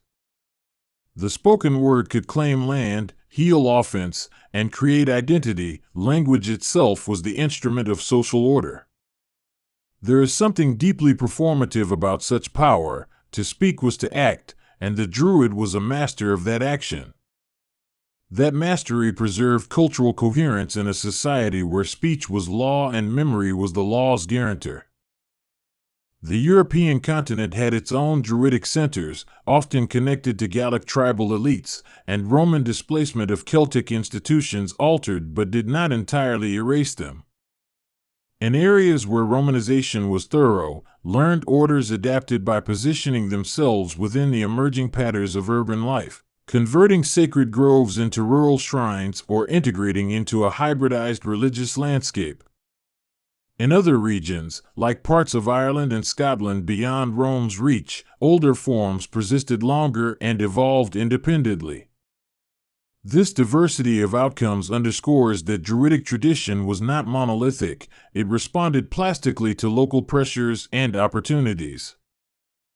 Material culture sometimes echoes the oral world through objects that speak of ritual life, decorated stone slabs, inscribed agam steels, portable altars, and ceremonial metalwork all testify to a people with a rich symbolic life. Agam, the early medieval alphabet carved on stone edges, often commemorated names and family lines and sometimes marked boundaries of sacred spaces. Though the alphabet postdates the supposed heights of Druidic power, its use of stones to fix identity and memory recalls the old emphasis on oral and territorial continuity. Even in a literate age, the habit of marking the land with memory persisted. The role of song and music in Druidic practice deserves attention because sound shaped communal experience in ways that survive in folklore and ritual today. The harp, lyre, and simple wind instruments accompanied recitation, and certain melodies could invoke mood and memory as powerfully as words. Music's capacity to evoke ancestral feeling made it a tool of cohesion and persuasion. In gatherings, a well-performed song could move a crowd to pity, pride, or anger, and the Druid could harness that force with the same technique that controlled law and prophecy. One cannot speak of Druids without touching on the question of secrecy and its social function. The Druidic body of learning, transmitted orally and guarded closely, created a social mystique that reinforced authority. Secrecy was not merely for theatrics. It was a pragmatic means to preserve knowledge against loss or misinterpretation and to ensure that initiates were tested before entrusted with responsibility. This exclusivity produced a clear boundary between laypeople and the learned, a boundary that shaped power relations in villages and courts alike. Healing and herbal knowledge formed another pillar of Druidic competence. For in agrarian societies, the ability to tend wounds and treat illness conferred prestige and trust. The Druids' repository of plant lore was practical as well as symbolic, blending pharmacology with ritual. Amulets, charms, and ritualized preparations accompanied treatments, and the line between medicine and magic was often indistinct. To the community, healing was both a physical and moral act, reinforcing the Druid's role as a keeper of social well-being.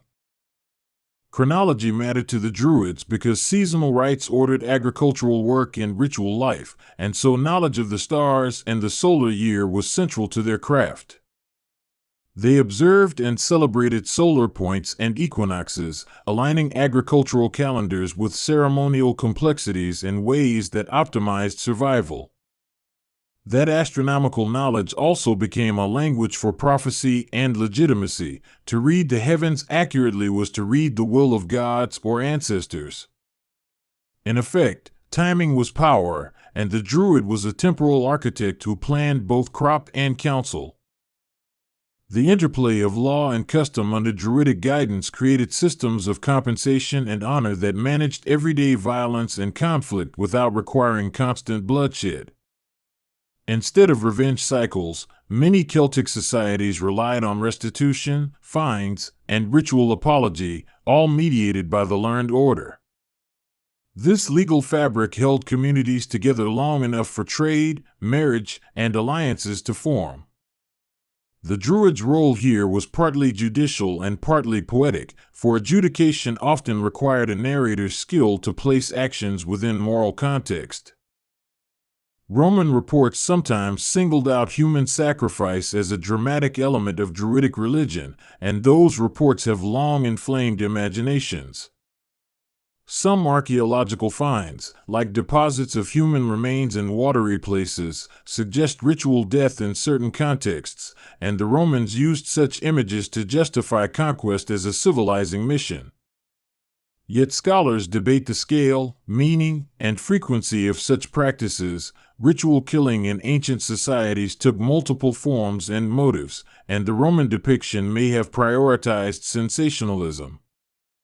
What endures is that life and death were inextricably bound in the ritual calendar, with the Druid at the center of rites that marked transitions. Where the Roman Empire clashed with the Celtic world, the written testimony often set a framework for later popular images of Druids as savage priests, Druids in cloaks performing bizarre rites. That image, though exaggerated, was powerful in shaping medieval and modern perceptions. In fact, the reality was likely textured and disparate. Some Druids engaged in practices judged unacceptable by Roman taste, while others negotiated accommodation or adapted. The encounter between Rome and Celtic culture was therefore both destructive and translational, yielding new syntheses as well as losses. The transformation of Druidic figures into medieval ecclesiastical or poetic roles shows how institutions survived by morphing, and this was evident in Ireland, where monasteries assumed educational functions once reserved for the older schools. The monastery became a new keeper of learning, but it often borrowed structure from the old order, hierarchies of grades, curriculums of memory, and networks of patronage. Even as Christianity reshaped ideas, it could not entirely displace the social logic that had made Druids central. The learning elite remained necessary for any literate culture to function. In this sense, the Druids' legacy passed into new hands rather than vanishing overnight. Folklore preserved many small rituals and beliefs that carried Druidic echoes into everyday practice long after institutional changes. Customs around wells, the naming of children, and seasonal celebrations often retain pre-Christian elements dressed in new clothing. Folk healers carried recipes and charms that might have roots in earlier learned practices, and legend kept alive the memory of sacred groves and enchanted leaders. These fragments mattered because they held continuity of worldview in the domestic realm where formal institutions had less reach. In the early modern period, antiquarians and travelers rekindled interest in the Druids, often romanticizing their roles and projecting new meanings onto ancient stones and mounds.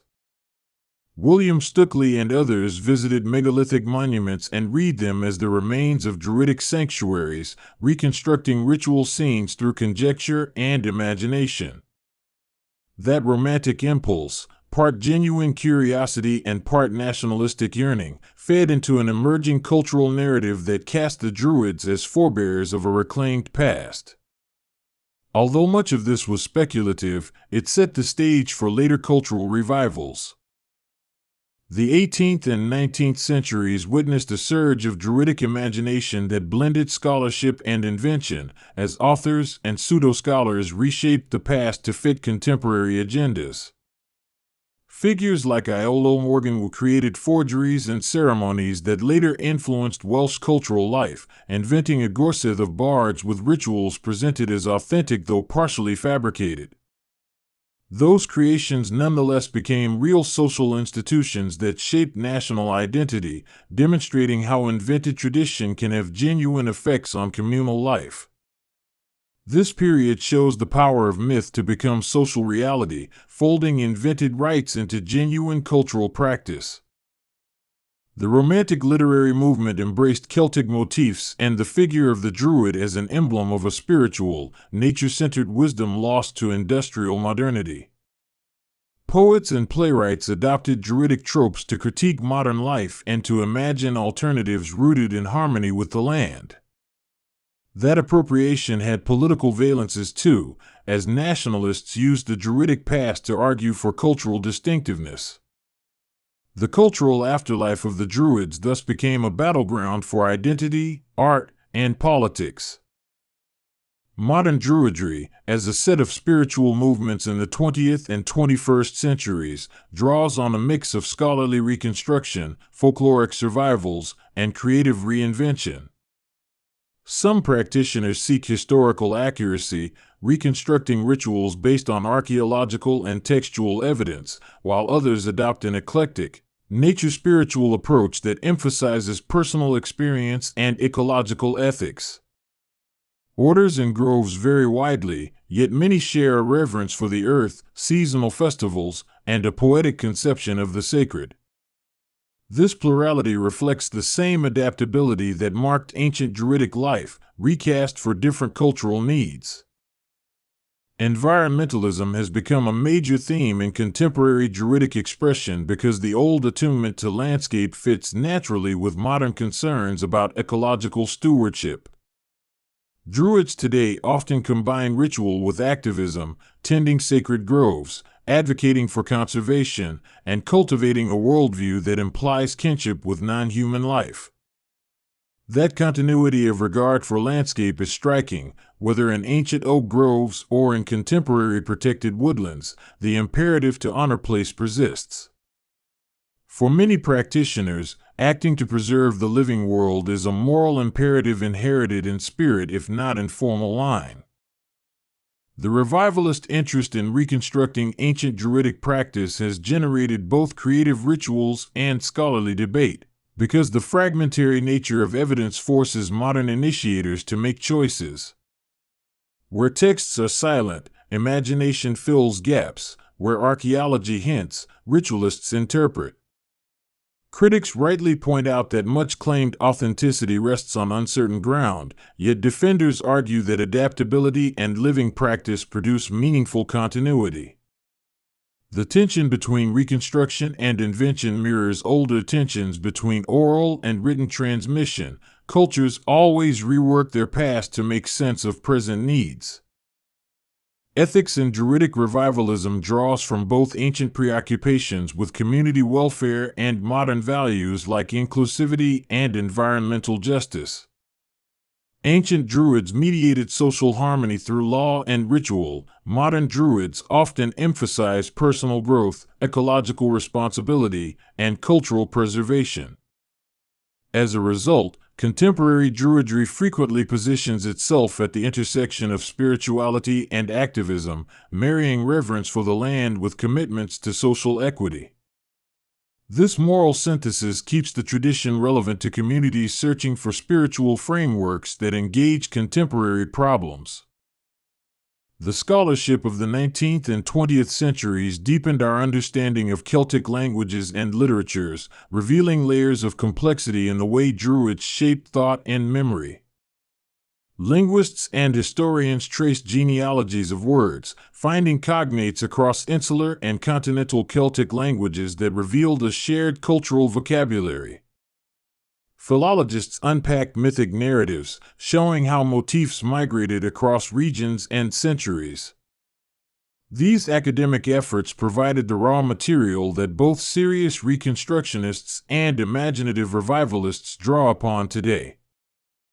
Comparative studies show occasional links and divergences between Celtic priesthoods and other Indo-European sacred orders, like the Vedic Brahmins or the Roman augurs, but the Druidic system bore distinctive features shaped by its particular social ecology. Like other learned castes, Druids specialized in ritual knowledge and memory, but their role in a heavily oral culture made them uniquely central to social continuity. The comparison helps clarify that Druids were neither isolated oddities nor mere imitators of continental patterns, but participants in a broad ancient world of religious specialization with local inflection. The very word Druid has been debated and traced through linguistic roots that suggest meanings connected to oaks and wisdom. The Old Irish derivatives like druid and the Welsh derivatives imply a verbal sense tied to craft and knowledge. Etymology can be suggestive rather than conclusive, but the recurring oak motif in both language and myth underlines how nature and knowledge were conceptually entwined. Language thus recapitulates cosmology. In naming, the people encoded a vision of wisdom that grew out of the living world. The confluence of word and wood remains a potent image for scholars and lay audiences alike. Beyond the political and ritual spheres, the Druidic influence expressed itself in art and material aesthetics, visible in interlaced patterns, animal motifs, and the visual syntax of power found on metalwork and stone. Celtic art's emphasis on flowing lines, spirals, and knotwork carries a sensibility attentive to continuity and transformation, forms that could easily find symbolic meaning in a worldview that prized cyclical time and interconnection. When such artistry decorated prestige objects, it became part of the apparatus that signaled social status and sacred significance, a visual grammar that communicated values as effectively as any speech. The concept of sacred kingship, in which the king's fitness was linked to the land's fertility and moral order, relied heavily on priestly sanction and ceremonial acts of union between ruler and realm. Druidic rites of inauguration often involved symbolic acts, sometimes involving sacred animals, sometimes verbal oaths, that made the king accountable to supernatural standards. A leader who failed those standards risked losing legitimacy and facing political consequences enforced through cultural mechanisms. Thus, the ritual theater of kingship was both symbolic and practical, a performative binding that kept rulers within the community's moral horizon. The Druids' role in education extended beyond courtly training to a broader function of cultural transmission. Storytelling sessions and bardic performances carried communal memory, teaching younger members the narratives that defined identity. In a world without printed textbooks, the Druidic school was social technology, a method of training citizens in law, cosmology, and the emotional grammar of honor and shame. That investment in education maintained cultural resilience in the face of external pressures and internal fragmentation. If we look at specific historical figures associated with Druidic lore, the picture is often hybrid. Seers like Cathbad in Irish tales and the prophetic Merlin draw from both native traditions and later literary elaboration. These characters offer windows into how societies imagine wisdom, solitary stands of sage counsel, terrifying prophetic vision, and the ability to manipulate narratives. Whether historically accurate or not, their stories show what older communities valued: speech that could cut through confusion and place human action within a broader cosmic plot. Literature thus preserves the ideal forms of Druidic power even when historical specifics remain obscure. The Christian accounts that most historians rely upon were written with intentions that complicate their testimony, and monastic scribes sometimes recast pre-Christian customs as dangerous or base. Yet within those same accounts are valuable fragments, names, practices, and social descriptions that scholars can triangulate with archaeological and linguistic data. Reading those sources carefully is like listening to a layered recording. One must hear both the message and the commentator. This critical approach helps extract probable practices from theological polemic. In some regions, Druidic teaching intersected with legal families who maintained written genealogies and clerical functions, bridging oral and literate traditions in creative ways.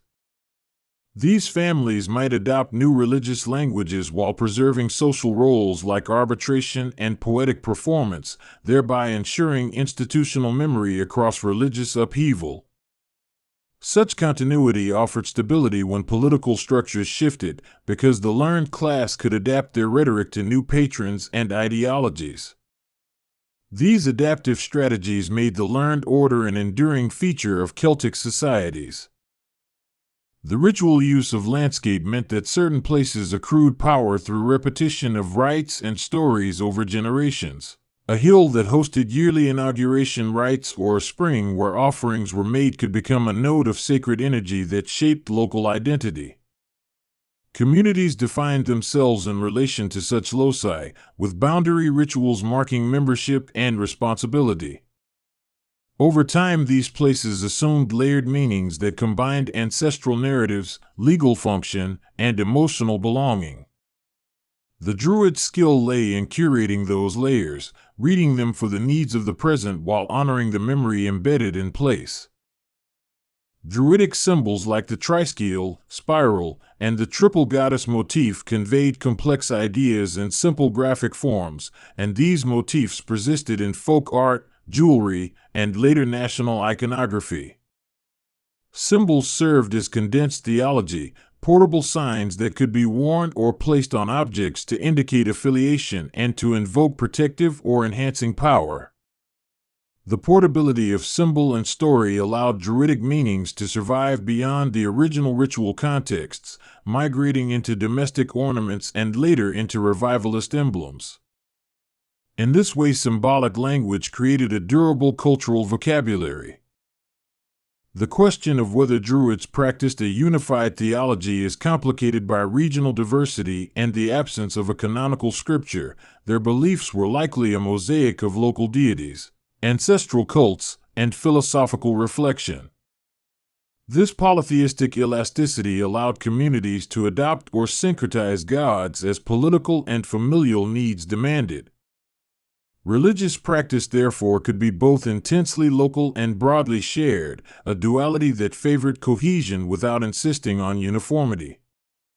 The Druids' interpretive role was crucial in navigating that variegated spiritual landscape.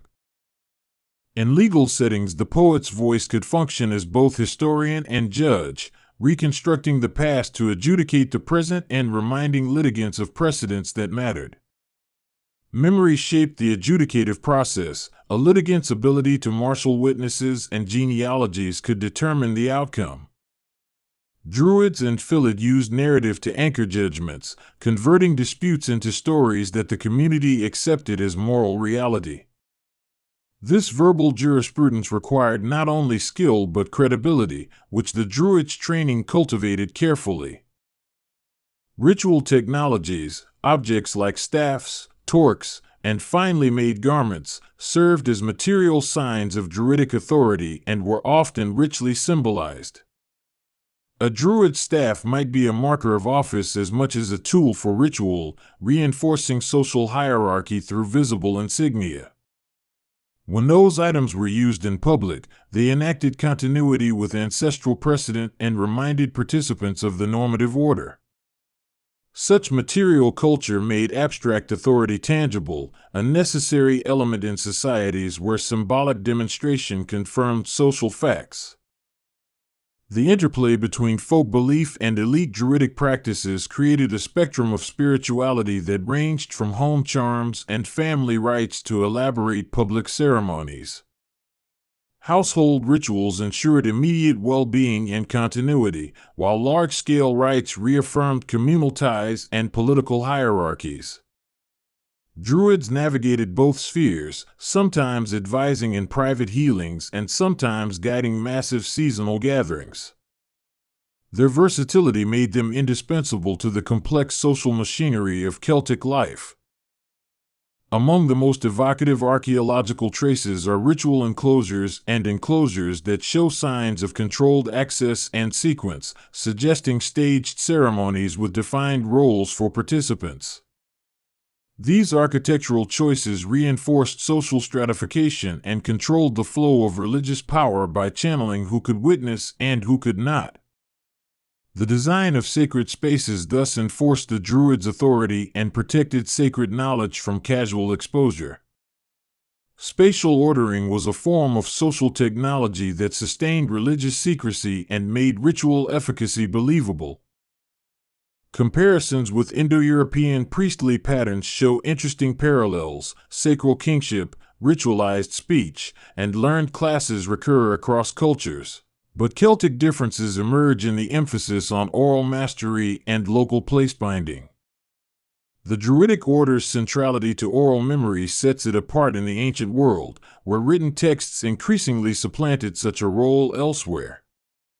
This distinctive feature made Celtic societies particularly adept at narrative continuity and also made them vulnerable in the face of literate imperial systems that could store and propagate ideology differently.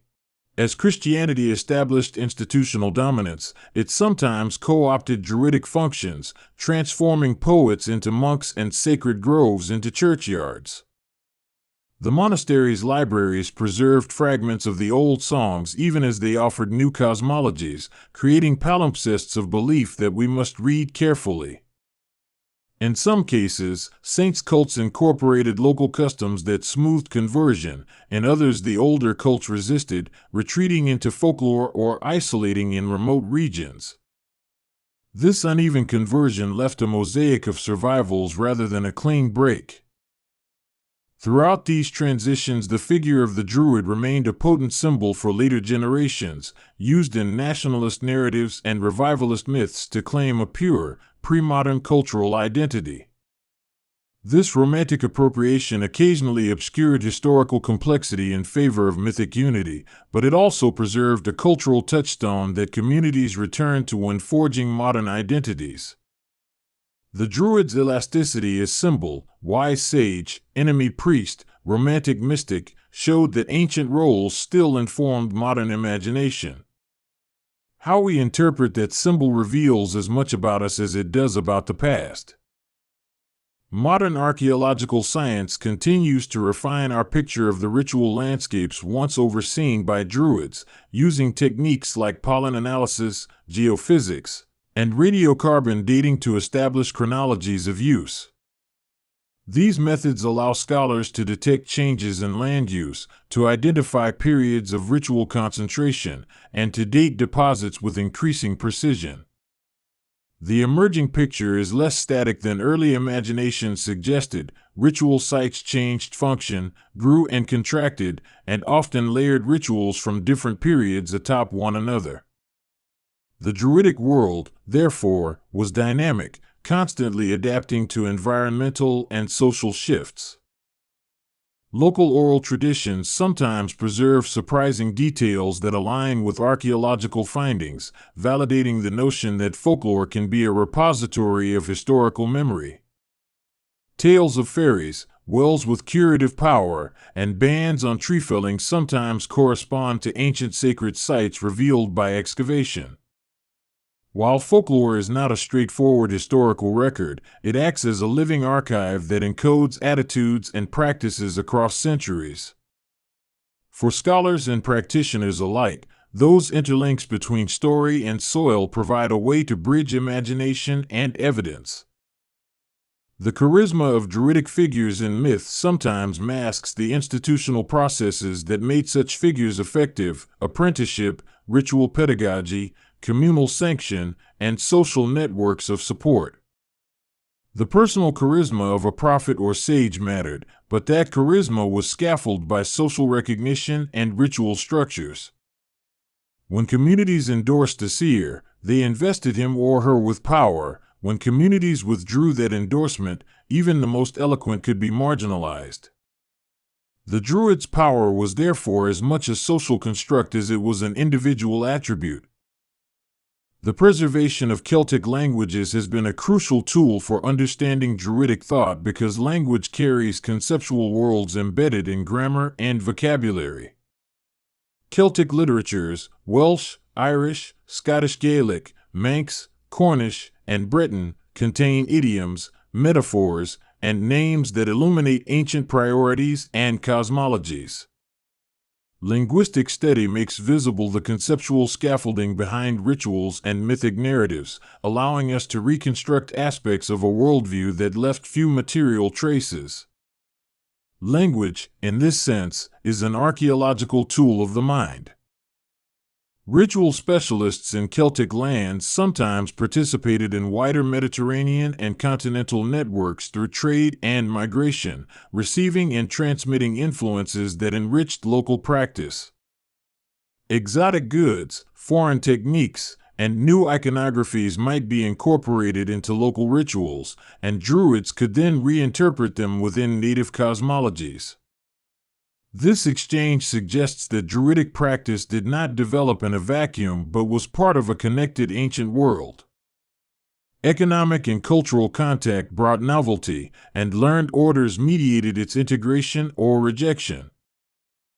The endurance of Druidic motifs in modern culture, from novels and films to music and public ceremonies, shows how ancient images can be refitted to contemporary themes. When authors write about Druids, they often emphasize timeless wisdom or earth-centered spirituality, projecting modern longings onto ancient practices.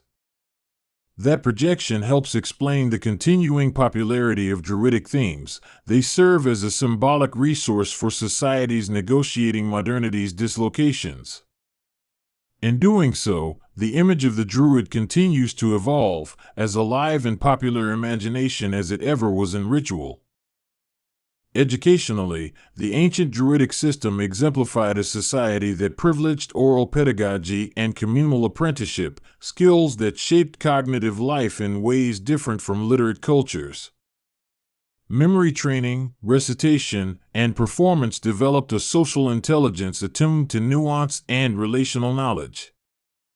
This cognitive strategy had advantages: social continuity, adaptive oral law, and disadvantages: vulnerability to literate bureaucracies. But it shaped a cultural profile that persists in the narrative rhythms of Celtic literatures. The Druidic pedagogical model thus offers a window into a different logic of mind and memory. In modern scholarship, debates continue about the precise functions and scope of Druidic power, reflecting the fragmentary nature of evidence and the complexity of ancient societies. Some emphasize the political role of Druids as checkers of royal power, others stress their religious functions, still others focus on their poetic and legal skills. Each perspective captures a facet of a multifaceted institution, and together they form a more holistic view. Ongoing research promises further refinements, but it also suggests that the Druidic world will always be polyvalent, resisting any single definitive account. Sound and silence played complementary roles in Druidic rituals, where oratory could command a crowd and silence could mark reverence or secrecy. The ability to control both voice and hush affected the emotional texture of ceremonies and the perceived efficacy of rites. Moments of silence punctuated narrative performances and heightened the authority of subsequent speech, a choreography of attention that bound communities to shared experience.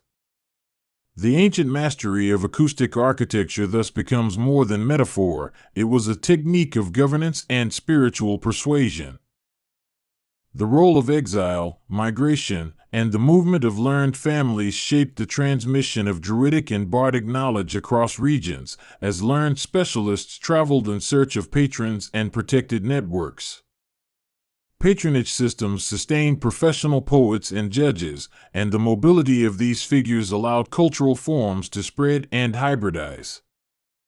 Migration also exported ritual forms to new social environments, where they were adapted or blended with local practices. Such mobility meant that Druidic influence could radiate far beyond any single tribe or hill, carried in song and story across seas and borders. As modern archaeological and textual studies refine timelines and trace influences, we get a sense of a Druidic world that was continually being remade by contact, conflict, and creativity. The institution that once held together Celtic communities was not static; it was a living practice that changed as needs changed. That adaptability is the true through line of Druidic history, an ability to govern memory, to articulate a moral order, and to translate the landscape into a map of communal meaning. Even today, in the various revivals and reinterpretations, that ability persists in different forms. The long reach of the Druidic legacy, from the megaliths of prehistory to the modern groves and gatherings of revivalists, reveals a persistent human fascination with mediators who can translate between the visible and invisible. Whether as judges, poets, healers, or ecological stewards, Druids served a function that many societies require, a bridging figure who orders chaos and connects present action to ancestral sanction. That work of memory, law, and ritual shaped the Celtic world profoundly and left traces that continue to inspire and perplex. In that continuing tension between evidence and imagination, the Druids maintain their power, not only in what they once did, but in how their image remains a living instrument for communities seeking meaning. There is a sound that seems to belong to places older than the language we use to name them, a low resonance between root and stone and sky, and it is in that sound that the notion of the Druid first comes into focus. Picture a hand laid on the trunk of an oak, the rough bark cooled beneath the palm, and imagine a thought passing from the human mind into a network of living wood and subterranean water. The earliest stories insist that the Druid was someone who could hear and reply to those currents, someone trained to move between the visible world and the wide, luminous geography of the otherworld. This is not merely poetic shorthand, it is the first hinge in a long chain of belief that ties authority to a capacity for otherworldly contact. The word itself arrives as a whisper across centuries and tongues, a name that the Romans wrote down as Druids and the Greeks rendered as Druidi, while the Celtic languages kept a variety of forms. Linguists debate the roots, some tracing it to a compound that evokes the oak, others linking it to knowing or seeing. What matters is less a neat etymology than the cultural silhouette it suggested to people both inside and outside the Celtic world, a figure who combined priest, judge, healer, poet, and seer. Even in the Roman accounts, biased as they often are, the impression given is of a class or function that occupied a liminal and respected place in society. Roman writers, Julius Caesar most famously among them, offered detailed if suspiciously grand descriptions of the Druids' legal and educational roles, the length of their studies, and their power to intervene in life and death. Caesar painted them as a third estate, distinct from warriors and farmers, possessing authority over laws and rites. Yet his perspective came through the prism of imperial curiosity and an assumption that such institutions needed to be described in familiar, Roman terms. Still, his detail about ritual gatherings, sanctuary groves, and the administering of sacrifices helped fix an image in later minds that would be amplified by storytellers and antiquarians. Beyond Roman pages, Irish and Welsh medieval manuscripts provide a richer and more intimate gallery of the Druidic imagination, though those sources are themselves colored by centuries of Christian thought and reinterpretation. In tales preserved in monasteries, Druids often appear as antagonists to saints and heroes, or as uneasy allies who possess uncanny knowledge and otherworldly cunning. Figures like Cathbad, the prophetic druid of the Ulster cycle, or Taliesin in later traditions, show an interpenetration of bardic and prophetic roles, and reveal a culture that thought deeply about prophecy, fate, and the permeability of the world. The manuscripts preserve not a single orthodoxy but a series of refracted images, each reflecting a different historical moment and set of concerns. If you follow these threads into the landscape itself, the map grows denser with places that act as thresholds, barrows, tumuli, standing stones, lake shores, and groves of venerable trees. These are not merely scenic settings, and the cosmology that the Druids inhabited they are doors. Burial mounds conceal entrances to the otherworld, lakes reflect gateways, certain trees, oak above all, function as vertical arteries connecting earth and sky. When people of that time told stories of visits to Tir na Nog or And, they anchored those travels in a terrain punctuated by particular physical features, making geography itself a text to be read by those trained to see. The notion of the otherworld in Celtic thought is not a single, coherent place, but a spectrum of realms where time runs differently, where the dead and gods stroll, and where one may be loved, tormented, honored, or taught. These lands are sometimes fair and luminous, sometimes shadowed and dangerous. They promise fertility and poetic inspiration as readily as they threaten to swallow the unwary. In one account, a fisherman draws up a fish that turns into a golden woman and carries him across the sea to a palace of wonders. In another, a king's son spends what he believes to be a handful of days with the fair folk, only to return and find centuries have passed. Through such stories, otherworldliness is framed as a condition rather than an exception. The ordinary world rubs against a rarefied one at many points, and the Druid is the interpreter. That interpretation involved a complex practice of ritual and knowledge. Druids were described as custodians of law, memory keepers tasked with preserving genealogies, histories, and lore by means of oral mnemonic systems and precise training. The Fili, or poets, were specialists in memory who could cast epic genealogies and laws into verse to aid recall. Their craft was not mere decoration but a technology of cultural survival. For the Druid, then, knowledge was not abstract but embodied, coded into rhythm, story, and disciplined attention, a living library carried in the human mind across generations. Training itself occupies an almost mythic length in the sources. Classical authors speak of long apprenticeships, sometimes as long as 20 years, invested in grammar, law, astronomy, and the arts of divination. Medieval Irish sources speak instead of 7-year stints or sequences of initiation, yet all agree that the path required deep apprenticeship in both the seen and unseen arts. Trainees learn to read the sky, the patterns of birds in flight, the language of trees and water, and the signs that reveal the person's fate.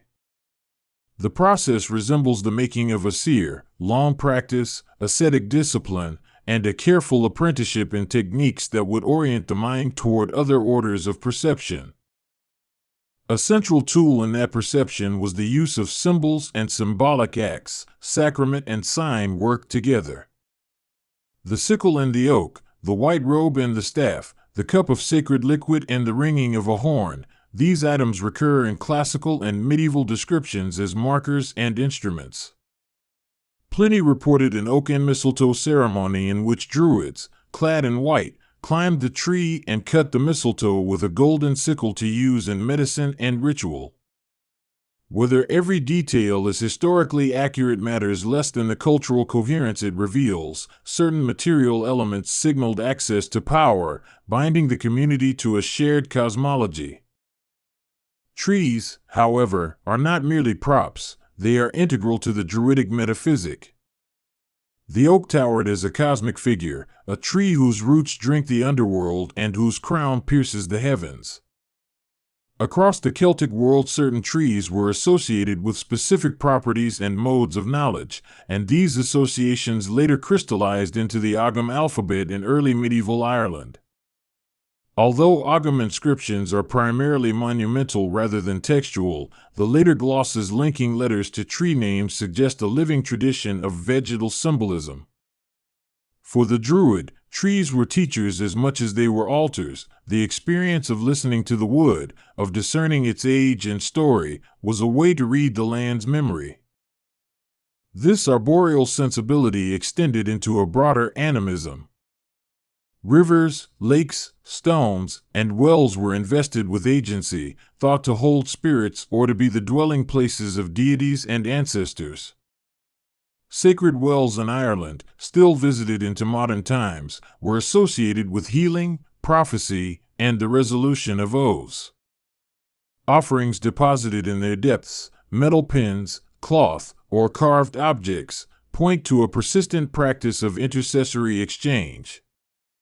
To approach such a place was to enter a reciprocal relationship. Humans petitioned, the otherworld responded, and the Druid was the mediator who consecrated the exchange. Divination was a public exercise of power and a private technique of vision. augury by birds, the reading of entrails, the inspection of fire, and the interpretation of dreams all belong to a suite of methods by which the future was not simply predicted but negotiated. The Druidic seer did not merely foretell events, he articulated a pathway by which remedies, sacrifices, or legal processes could alter outcomes. In that sense, prophecy functioned as a form of applied ethics. Foreknowledge presented a mandate to act responsibly in the communal network. Poetry and prophecy overlap in the figure of the Vates, a term that classical writers sometimes used interchangeably with Druid but which may designate a different emphasis: music, verse, and divinatory inspiration. Poets were not mere entertainers. They could destabilize kings with satire and reconstruct genealogies to shift power. In many tales, a poet's utterance carries magical force, invoking or undoing fate. This interweaving of language and causality feeds a larger belief that words are efficacious. To name a thing is to shape it, and carefully crafted speech lies at the heart of ritual potency. Stories of transformations and shapeshifting populate the mythic corpus, and their prevalence speaks to a worldview in which identity is porous and mutable. Heroes and gods change form to teach, to punish, or to seduce. Druids themselves sometimes undergo transmutations as proof of mastery or as punishment. Such metamorphoses articulate a logic in which the boundaries between human and animal, mortal and divine, are negotiable, provided one has the skill and sanction to cross them. These tales, vivid and often grotesque, reinforce the notion that the otherworld works by different rules, where forms are fluid and moral categories can invert. The otherworld also functions as a treasury of knowledge. Many narratives show humans visiting luminous courts where a sovereign deity or deity-like figure bestows gifts of art, skill, or prophecy. The hero who returns with otherworldly knowledge is often changed in temper and fate, marked by an insight that separates him from his fellows. This premise underpins many of the traditional cycles, in which the hero's apprenticeship in the otherworld parallels the druid's training, each involving tests, riddles, and the crossing of thresholds. In the Irish cycle, the Tuatha Dé Danann stand as a people whose very identity straddles the divine and the human. They appear as gods and later as the first fairies, and their leaders, gods like the Dagda or Luff, interact with druidic figures in myth. Battles and bargains between mortal kings and the Tuatha involve a negotiation of power that often depends upon the druid's counsel. In that sense, the druid is less an independent supernatural being and more a broker, a specialist who knows how to read and manipulate the levers of fate held by both human and otherworldly actors. This brokerage stretches into legal and social domains. The druidic authority to pronounce judgments, to sanction oaths, and to arbitrate disputes made them indispensable in a world where trust and lineage structured social life. Medieval Irish law, the Brehon system, preserves traces of procedures and concepts that scholars believe echo older practices of mediation and restitution, suggesting that the memory of druidic legalism persisted even as Christian institutions took over public administration. The druidic function here is pragmatic and civic as much as it is spiritual. It is a role that knits communities together through ritualized arbitration. The arrival of Christianity across the Celtic lands created a long and complex encounter rather than a simple replacement. Saints and druids share stories of rivalry and synthesis. Sometimes the saint converts the druid, sometimes the druid resists, and sometimes elements of druidic practice are absorbed into Christian ritual. Wells dedicated to saints, for example, often have preceding pagan associations. A saint's white vestments sometimes echo older ritual colors. The result is a palimpsest of belief where older forms live on in new wrappers, and where the Christian imagination at times borrowed the language of prophecy and miracle to make sense of indigenous phenomena. Monastic scribes preserved many of the tales that inform our knowledge, but they also rewrote them, sometimes consciously Christianizing motifs to illustrate the triumph of the new faith. Thus, a Druid might be recast as a devil-worshipping antagonist in a hagiography, or else a miraculous conversion might be staged to show the saint's supremacy. Yet even sanitized, these narratives betray a grudging respect for the Druid's capabilities. The saint who bests a Druid often does so by engaging him on his own terms of miracle and rhetoric, suggesting that the Druid's art remained formidable. Archaeology complicates and enriches the picture further. Stone circles and timber monuments predate written accounts but became the stage for many later rituals associated with Druids. Finds of metalwork, votive offerings at watery sites, and the layout of ritual spaces show patterns of ceremonial practice that fit the general idea of a society attentive to liminal geographies. But archaeology also warns against simplistic identifications. A stone circle is not inherently a Druidic temple any more than a barrow is solely a fairy hill. The material is polyvalent, and the interpretation changes depending on time and social need. Agam stones, those vertical pillars scratched with a coded script, provide a tangible link to early medieval linguistic practice. Although most Agam inscriptions are short and funerary in nature, the later medieval glosses that pair letters with tree names suggest a system of symbolic correspondence that may reflect older, Druidic categories. If the trees were mnemonic aids, the Agam could function as a portable map of vegetal knowledge, a way to evoke the world's textures in a compact alphabet. This tiny corpus becomes, therefore, a shimmering aperture through which to glimpse a broader symbolic system. The classical accounts of Druidic sacrifice are chilling and morally charged because they were written by observers with different religious values. Reports of human sacrifice, whether by burning in giant wicker effigies or by other means, captured Roman imaginations and fueled righteous indignation. Modern scholars debate the veracity and frequency of such practices, balancing the weight of classical testimony against the archaeological record and later literary references. Regardless of how common such rites were, the fact that authors emphasize them tells us about Roman priorities and the way they chose to represent the foreign as profoundly other. Medicine and herb lore were part of the Druids' repertoire. Plants, roots, and prepared concoctions worked alongside charms and ritual to heal and to harm. Mistletoe, again, appears in multiple sources as both a symbol and an active remedy, its rarity and association with the oak invested with symbolic potency. Practical healing need not contradict the metaphysical. For the Druid, a poultice is a material remedy informed by symbolic knowledge. Healing then stands at the confluence of empirical experience and ritual efficacy.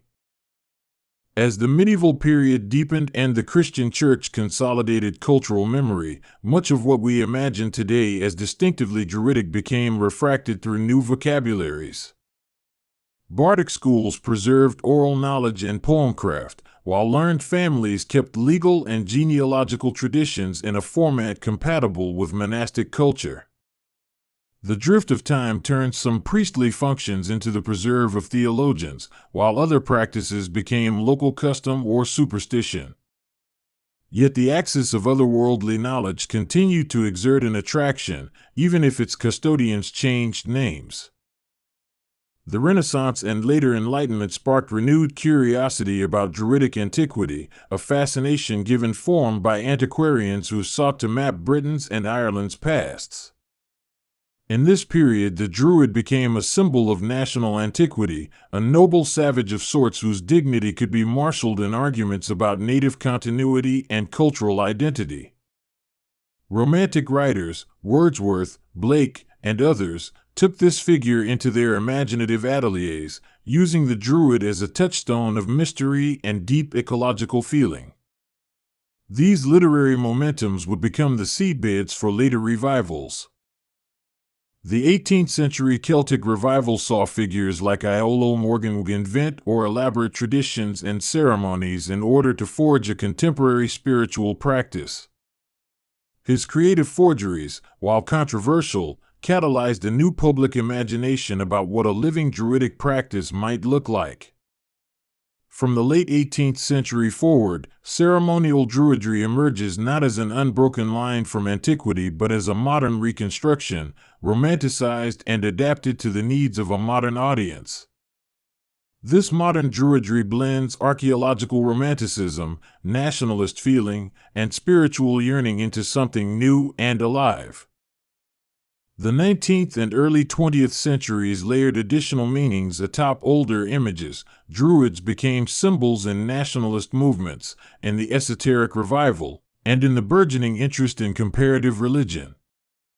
Theosophists and occultists gardened with Druidic imagery, writing treatises that blended Eastern mysticism, European folklore, and modern spiritual aspirations. That plurality of interpretations means modern Neo-Druidry is not a singular movement but a constellation of communities, some oriented toward cultural heritage, others toward ecology or New Age spirituality. Of particular interest in contemporary practice is the ecological reinterpretation of Druidry. As climate anxiety grows and people seek ethical relationships with place, the Druidic image of maintenance, listening to land, stewarding seasonal cycles, honoring non-human agencies, resonates widely.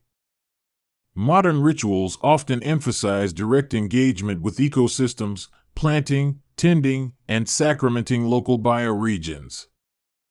Here again the old and the new meet. A medieval sensibility towards tree and well finds a contemporary echo in activism and reverence. Yet it would be a mistake to romanticize the past as seamless or untroubled. Historical Druids existed in societies of sharp hierarchies and frequent violence. They exercised power that could be used for both communal harmony and elite advantage. Myth and history mingle, and the modern impulse to reclaim an imagined purity must reckon with the complexity of the record. The long view invites both admiration for the ritual and caution about projecting modern values backward. Anthropologically, the Druidic figure resembles priestly specialists across cultures who mediate between ordinary perception and extraordinary knowledge.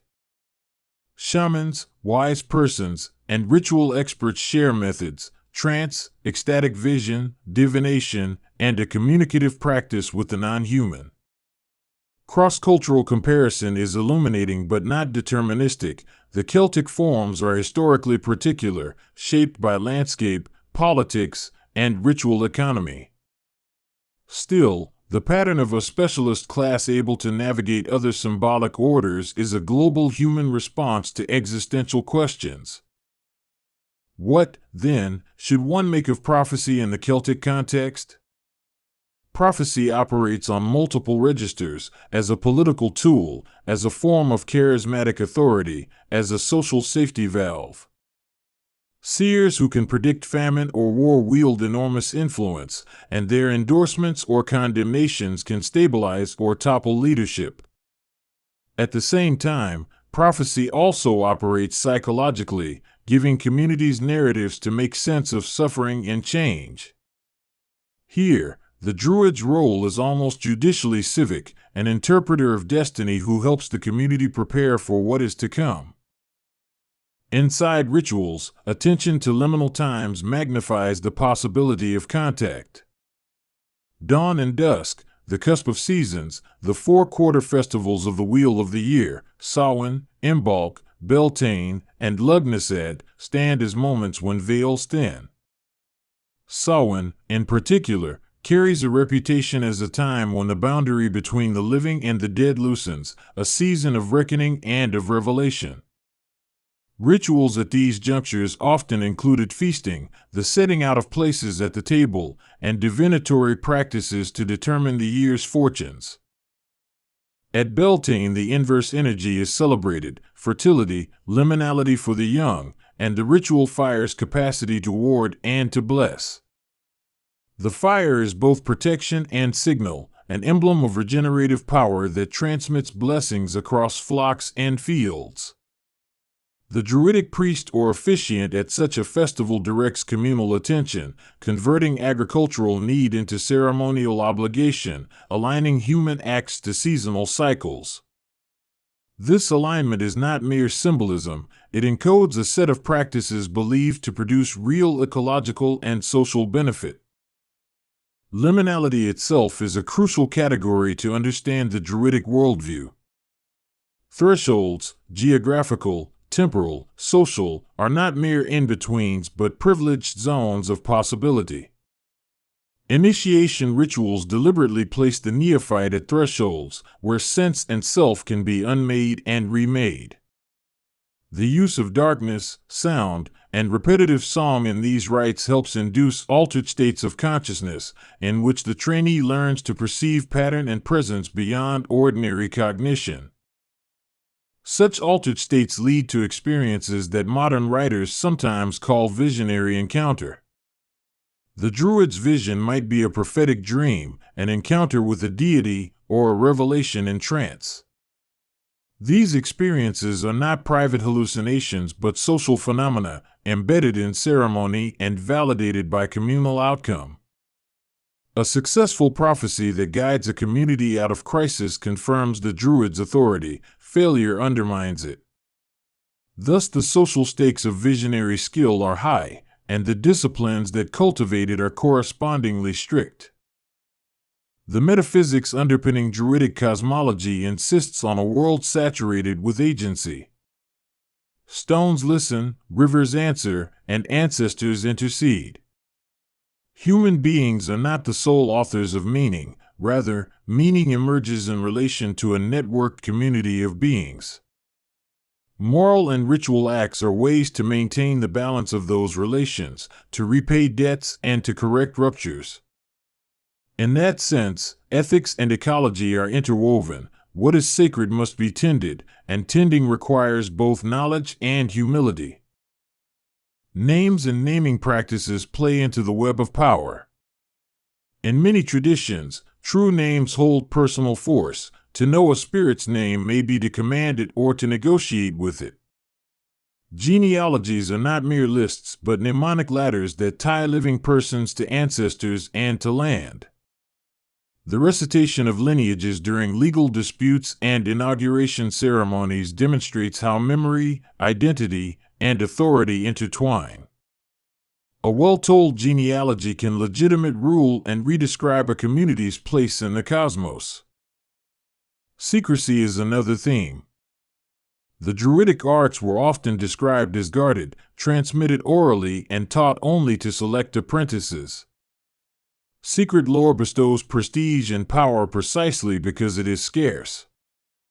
Yet secrecy also serves social functions. It preserves techniques from misuse, binds initiates together, and differentiates the priestly class from the general populace. In practice, secrecy is porous, songs leak, tales change, and rituals adapt, but the ethic of guarded knowledge remains central to Druidic identity. The moral dimension of Druidic practice is complex. Druids are sometimes pictured as protectors of the weak and custodians of justice, yet at other moments they act in service of elites, bolstering the claims of kings through ritual sanction. This ambivalence reflects the multiple roles the Druid occupies: healer, jurist, advisor, and shaper of public narratives. Their moral authority is often conditional, dependent on social expectations and the successful maintenance of community welfare. Music and chant animate much ceremonial life. Bards and Fili are trained in metrical compositions that encode doctrine, law, and memory. Music acts as a technology of feeling, aligning bodies and minds, carrying encoded information, and creating atmospheres in which otherworldly contact becomes possible. The sonic environment, harp, horn, drum, voice, structures attention and opens passages to altered perception. To listen, in such cultures, is itself an ethical act. In the archaeological record, the absence of a large corpus of explicitly Druidic artifacts forces care and inference. Material culture rarely announces itself with labels in ways that allow easy identification. Yet the placement of votive offerings, the careful shaping of ritual landscapes, and the recurring investment in certain types of monuments all indicate organized ceremonial practice. The prudence of scholars in reconstructing Druidic practice emerges from a triangulation of textual, material, and folkloric evidence rather than from a single definitive archive. Folklore preserves a lively afterlife for Druidic motifs. Tales of fairy mounds, of banshees, and of visiting kings who slip into otherworldly bouts of sleep and return with changed fortunes all testify to a continuing folk imagination shaped by older cosmologies. Ritual residues, customs surrounding harvest, the observance of saints' days, and local practices of blessing often carry the DNA of Druidic ritual. The survival of these vestiges suggests continuity, not in unbroken priestly lines, but in cultural patterns and sensibilities. The Druidic image also functions as a mirror in which later writers and movements see themselves. Romantic poets used the Druid to critique industrial modernity, to imagine an intimate relationship with the earth that resists commodification. Political movements have invoked Druids as symbols of national resilience and deep-rootedness. New religious movements have reimagined Druidry as a spiritual path centered on ecological ethics and direct communion with nature. Each reimagining says as much about its own time as it does about any ancient past. Scholarly debates about the Druids continue to churn because evidence is sparse and methods evolve. Are Druids an elite priesthood with institutionalized power, or a more diffuse category of learned people functioning in overlapping roles? Was their cosmology systematic or a bundle of localized practices? As archaeology uncovers new data and philology refines linguistic histories, interpretations shift, reminding us that our grasp of the ancient world is always provisional. The question of gender in Druidic practice invites attention. While many ancient and medieval texts foreground male Druids, evidence and folklore allow for female specialists with comparable authority. Female figures in myth, sorceresses, prophetesses, wise women, perform roles similar to those of male Druids, from prophecy to healing. The intersection of gender and spiritual power is complex and varies across time and region, but the possibility of female otherworldly mediators points to a more nuanced social reality than some sources alone imply. Consider, too, the sensory world the Druids inhabited: smells of smoke and herb, the taste of bitter decoctions, the feel of wool robes on cold mornings, the crack of a ritual fire. These sensations are not incidental, they constitute the texture of ritual, the embodied practices that catalyze altered states and communal memory.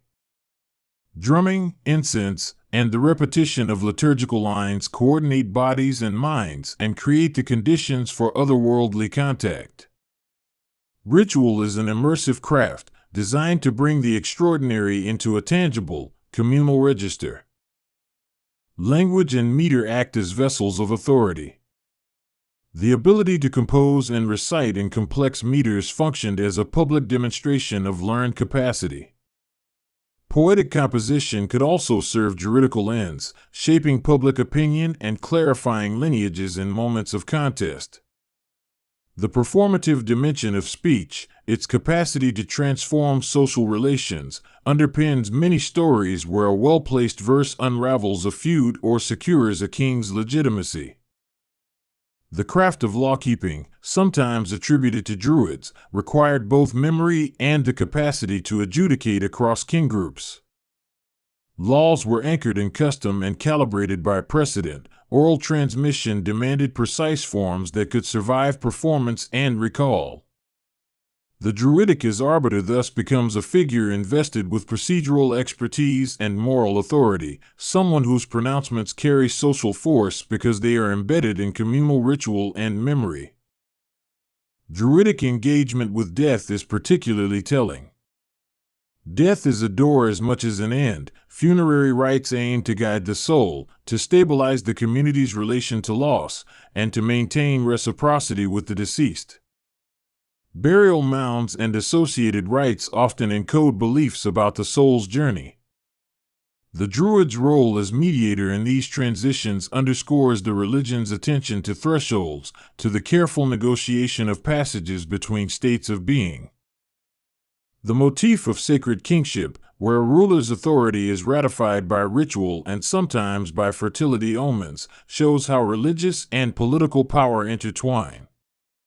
The king who fails to secure the land's prosperity may be judged ritually and replaced. The Druid participates in rituals that authenticate ruling power.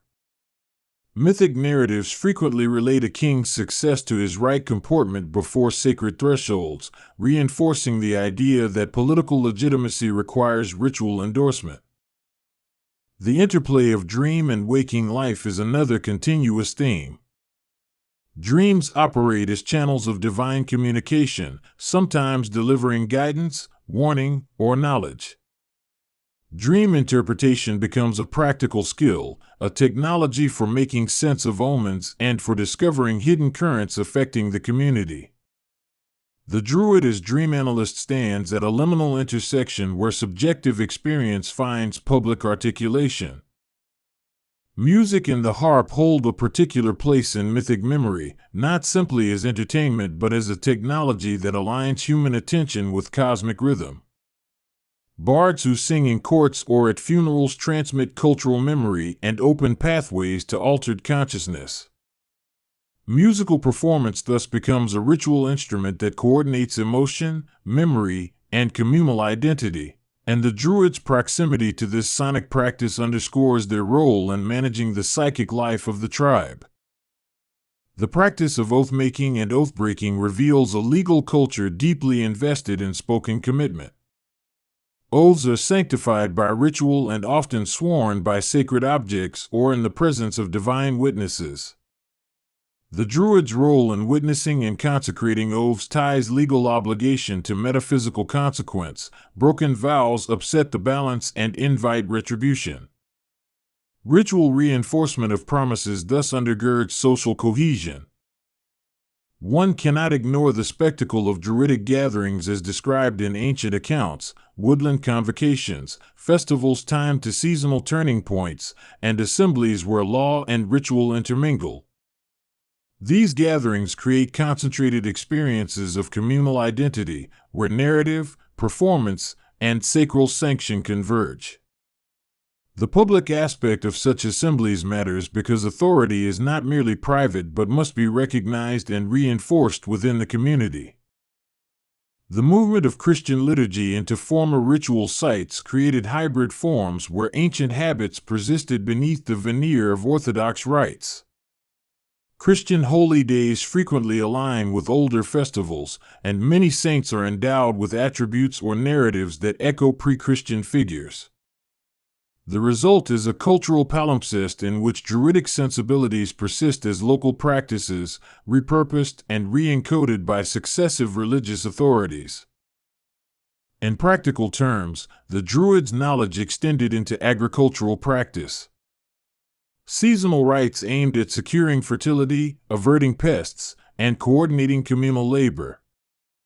Rituals of blessing for plows, herds, and fields are as much pragmatic as pious, integrating spiritual attentions into the cycles of production. The Druid thereby functions as an organizer of temporal life, aligning human labor with cosmic rhythms to ensure subsistence and stability. Magic, in the sense of technologies of intentional change, is woven through many aspects of Druidic practice. Spellcraft, charm-making, and ritualized gestures all aim to redirect outcomes in favor of the community's welfare or the client's need.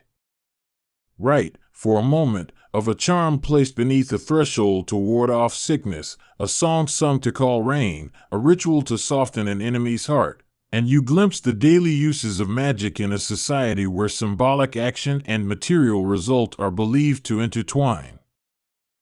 Mirrors, pools, and reflective surfaces play a role in divination. To see one's fate in water is a literary and ritual motif across the Celtic corpus, functioning as a literal and metaphoric device for accessing other layers of reality. The act of gazing into the reflective surface is not passive, it is a disciplined practice in which the seer learns the grammar of images and the syntax of visionary signs. Such techniques insist that otherworld contact can be trained and repeated, not merely stumbled upon. The Druidic relationship to animals is both practical and symbolic. Certain animals act as omens: ravens, wolves, stags, each carrying a codified message in myth and liturgy. Animal companions or totemic associations figure in stories of friendship and betrayal between humans and non-humans. The habit of reading tracks, calls, and flight patterns situates the Druid as an interpreter of multi-species communication. Hospitality and ritual law around guest right persist as important social practices, bound up with otherworldly risk. Guests who are treated badly may evoke curses or offend household gods. Hospitable acts can establish durable alliances and facilitate the transmission of narratives. The Druid's role in adjudicating slights and in consecrating bonds thus contributes to a social atmosphere where hospitality is a sacred practice. The ritual use of color and cloth, like the repeated motif of white garments for officiants, should not be underestimated. White functions as an emblem of consecration and otherworldly contact in many texts, a visible sign of liminality and ritual purity. The meticulous care taken with regalia signals the seriousness of ceremony and provides a visual language that reinforces authority. Objects, then, are not mere props but carriers of moral and metaphysical significance. Food and feasting are central to the maintenance of social bonds. Shared meals around rituals of hospitality, commemorations of ancestors, and seasonal festivals create structured occasions for reciprocity and memory.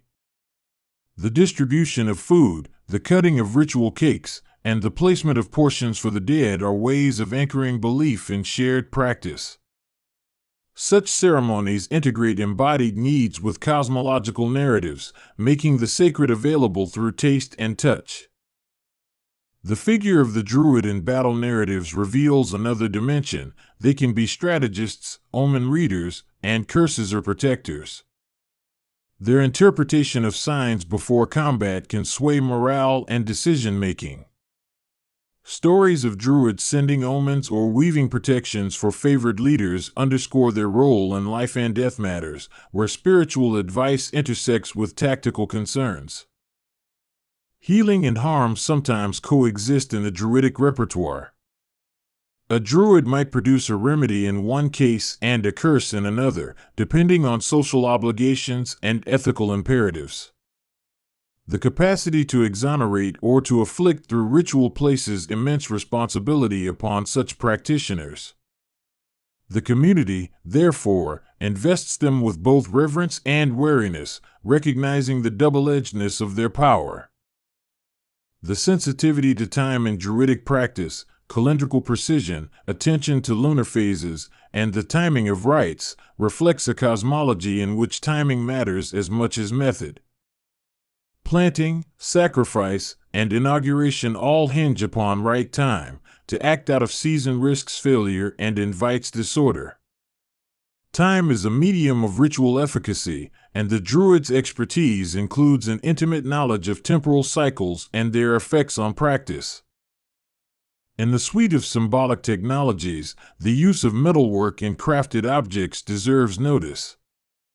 Swords, torques, and ceremonial blades carry both prestige and ritual charge, often invested with stories of consecration and prophetic fate.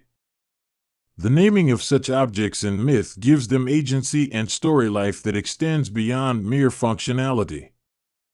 These objects, in turn, operate as keys to social station, sacred act, and narrative continuity. Oral cultures develop sophisticated genres to transmit lore, and many of those genres appear in the corpus of Druidic-related material.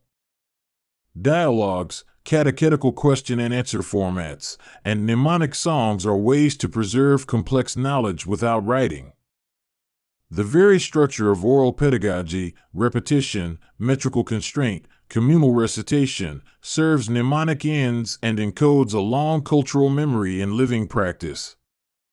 This is why the Druidic arts, though often unseen in material record, can be robust in their social effects.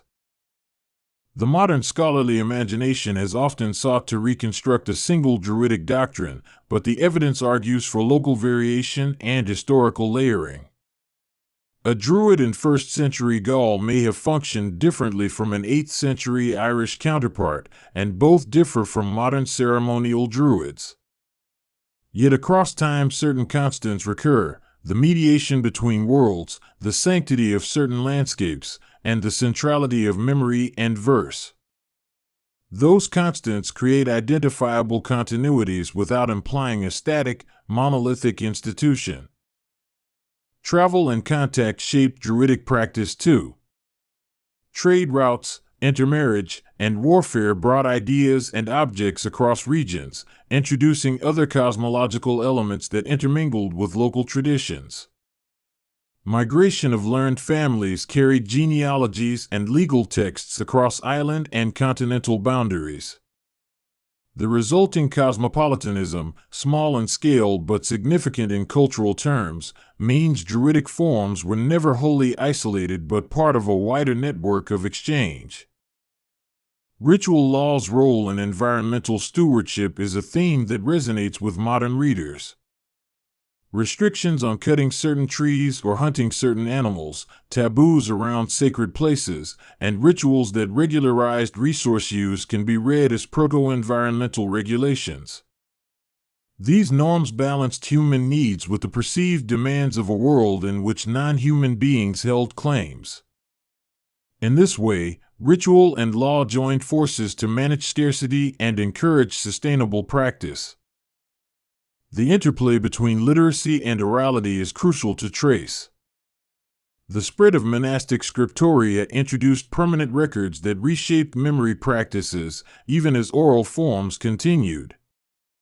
The act of putting narrative into writing changed its function and authority, enabling new forms of interpretation and control. Yet literacy did not displace oral memory, it complemented it, producing a layered culture where written and spoken forms coexisted and occasionally competed. On the topic of artifacts associated with ritual, we should note that small objects found in bogs and lakes, pens, brooches, and weapons, suggest deliberate deposition as offerings. These acts of gifting valuable objects to watery places signal a ritual economy of exchange with the otherworld. The watery place becomes recipient and mediator, taking gifts in return for favor or avertive protection.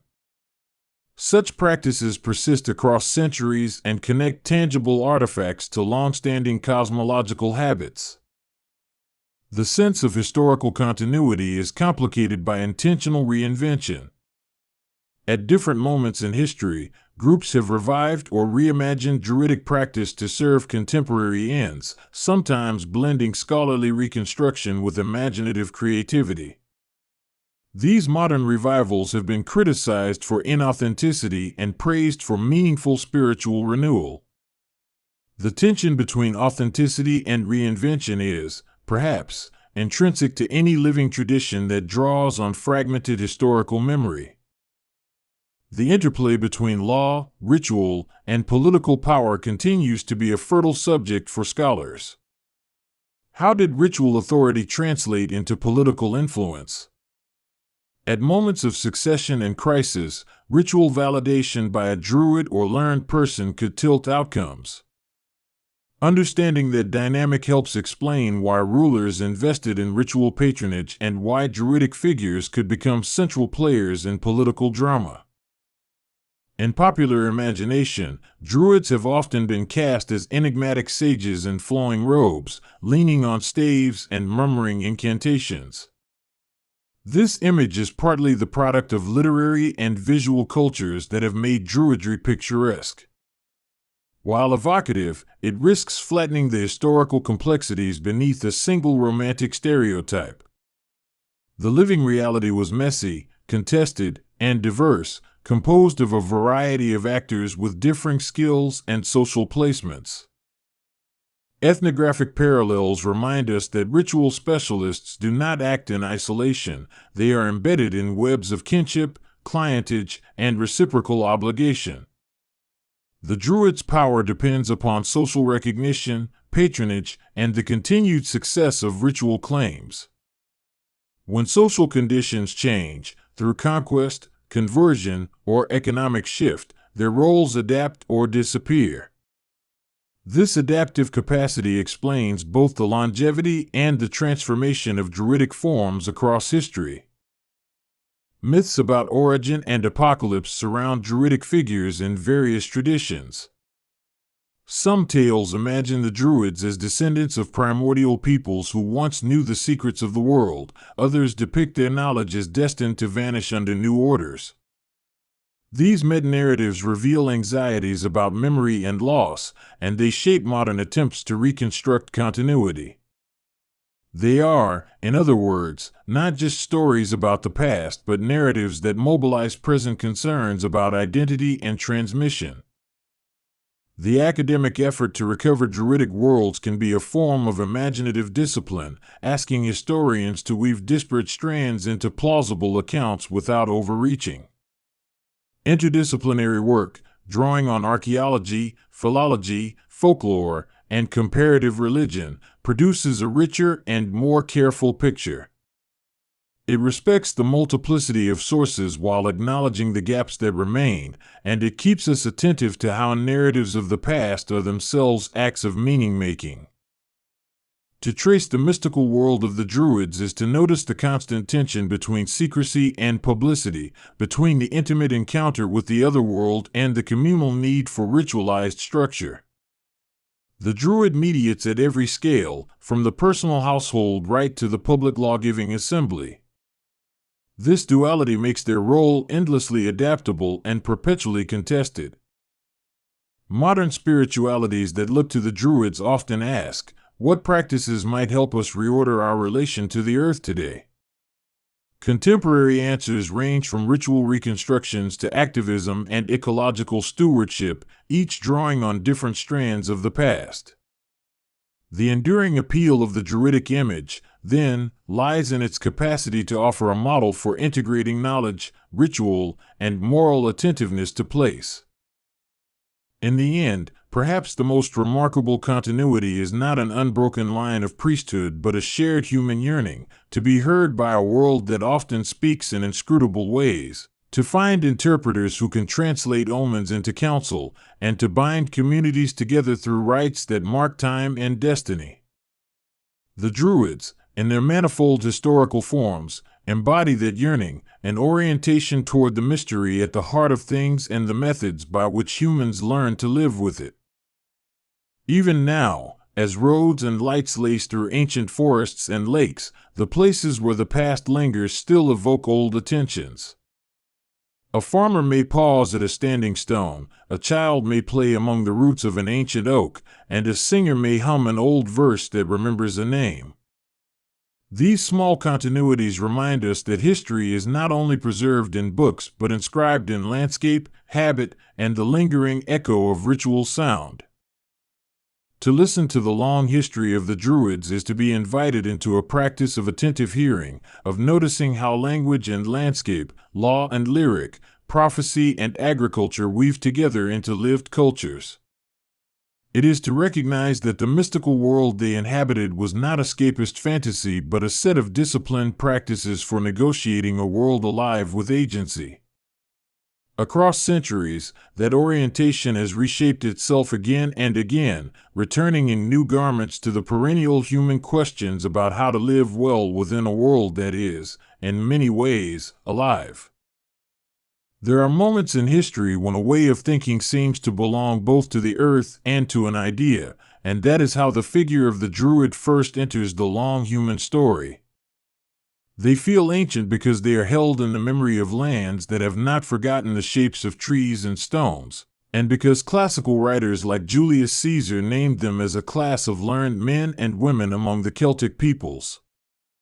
Those Roman pages, written for distant audiences, handed down a version of the Druid that leans toward the dramatic, judges, teachers, and ritual specialists who held sway in a world most Romans imagined only in fable. We must begin there, but also with the caveat that the Druid image in antiquity is a composite of observation, hearsay, political need, and the storyteller's art. From that mix springs the question that will guide us: what was lost, what survived, and what has been reborn? The early accounts shape our first impressions. Caesar, speaking of Gaul in the 1st century BCE, described Druids as a class that taught the young, heard disputes, and presided over sacrifices, sometimes even of humans. His words are a mirror of conquest as much as of anthropology. They served Rome's narrative while offering the only contemporary testimony that survived into later ages. Other Greek and Roman writers added color and caution, describing initiations, sacred groves, and a reverence for oak trees and mistletoe, but always through the lens of the outsider. For a people largely oral and record-keeping, these external echoes became seeds from which later legends sprouted. If we step away from Roman pages and into the archaeology of the Celtic lands, we find a different set of clues. Burial mounds, hill forts, and stone monuments show complex social structures and ritualized landscapes, but they do not speak in the neat categories Caesar used. Stonehenge and other megaliths predate the classical Druids by millennia, yet they came to be drawn into the Druidic story because their scale and mystery invited explanation. That invitation is important. People looking back will often press their contemporaneous beliefs into the hands of monuments, weaving new myth around old stone. Archaeology gives us context and continuity, but it cannot, on its own, name the individuals who might have chanted at groves or recited laws. So the Druid becomes both a historical figure and a legendary one, and the two interact across centuries. In the Celtic societies of Iron Age Britain, Ireland, and Gaul, a class of learned people appears in multiple sources, sometimes called Druids, sometimes Philid, sometimes bards, whose functions overlapped. There were poets and historians, lawyers and judges, counselors to kings, and custodians of memory in a culture that treasured speech more than written record. Oral tradition was not casual storytelling, it was disciplined and mnemonic, a trained craft that took years to master and bound communities to their pasts. When the scribes finally wrote down laws and myths in medieval Ireland and Wales, they were often recording what had been practiced for centuries. The role of the poet or philid helps explain why the oral culture mattered so much. A poem could carry genealogy, law, cosmology, and moral instruction in a single composition, and a trained practitioner could transfer that knowledge safely across generations. This practice preserved legal codes, clan histories, and mythic cycles that later medieval scribes would commit to vellum and ink. In Ireland, the literate monastic milieu provided a different kind of preservation. Monks recorded tales of gods and heroes, but they did so through a Christian sensibility that shaped the tales to new purposes. Even in that transformation, however, echoes of older rites and beliefs remained embedded in the language and imagery. One of the most persistent motifs is the sacred landscape, groves of oaks, mistletoe gathered with a golden sickle, rivers that acted as boundaries between this world and the other world. The Druid as guardian of landscape is a useful image because it links spiritual practice to physical places that people could still recognize. Wells and springs became sites of votive offerings, hills hosted assemblies, and certain trees were associated with particular powers or ancestors.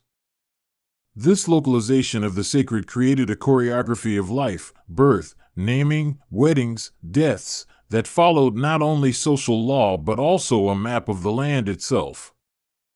A Druid's authority was bound up with knowledge of seasons, stars, and the hidden qualities of place. The calendar and seasonal festivals form another thread in this fabric. Samhain, Imbolc, Beltane, and Lughnasadh mark the cycle of life, death, and regeneration in ways that cut across rural livelihoods and spiritual practice. These celebrations were not mere parties, they regulated cattle and crops, asserted communal boundaries, and created moments when the ordinary rules could be bent or renewed. The Druidic role in such feasts was to officiate, to interpret omens, and to articulate the community's relation to time and fate. Over time, these cycles were adapted, absorbed, or transformed by the spread of Christianity, yet the rhythms left their imprint on folk customs and local calendars.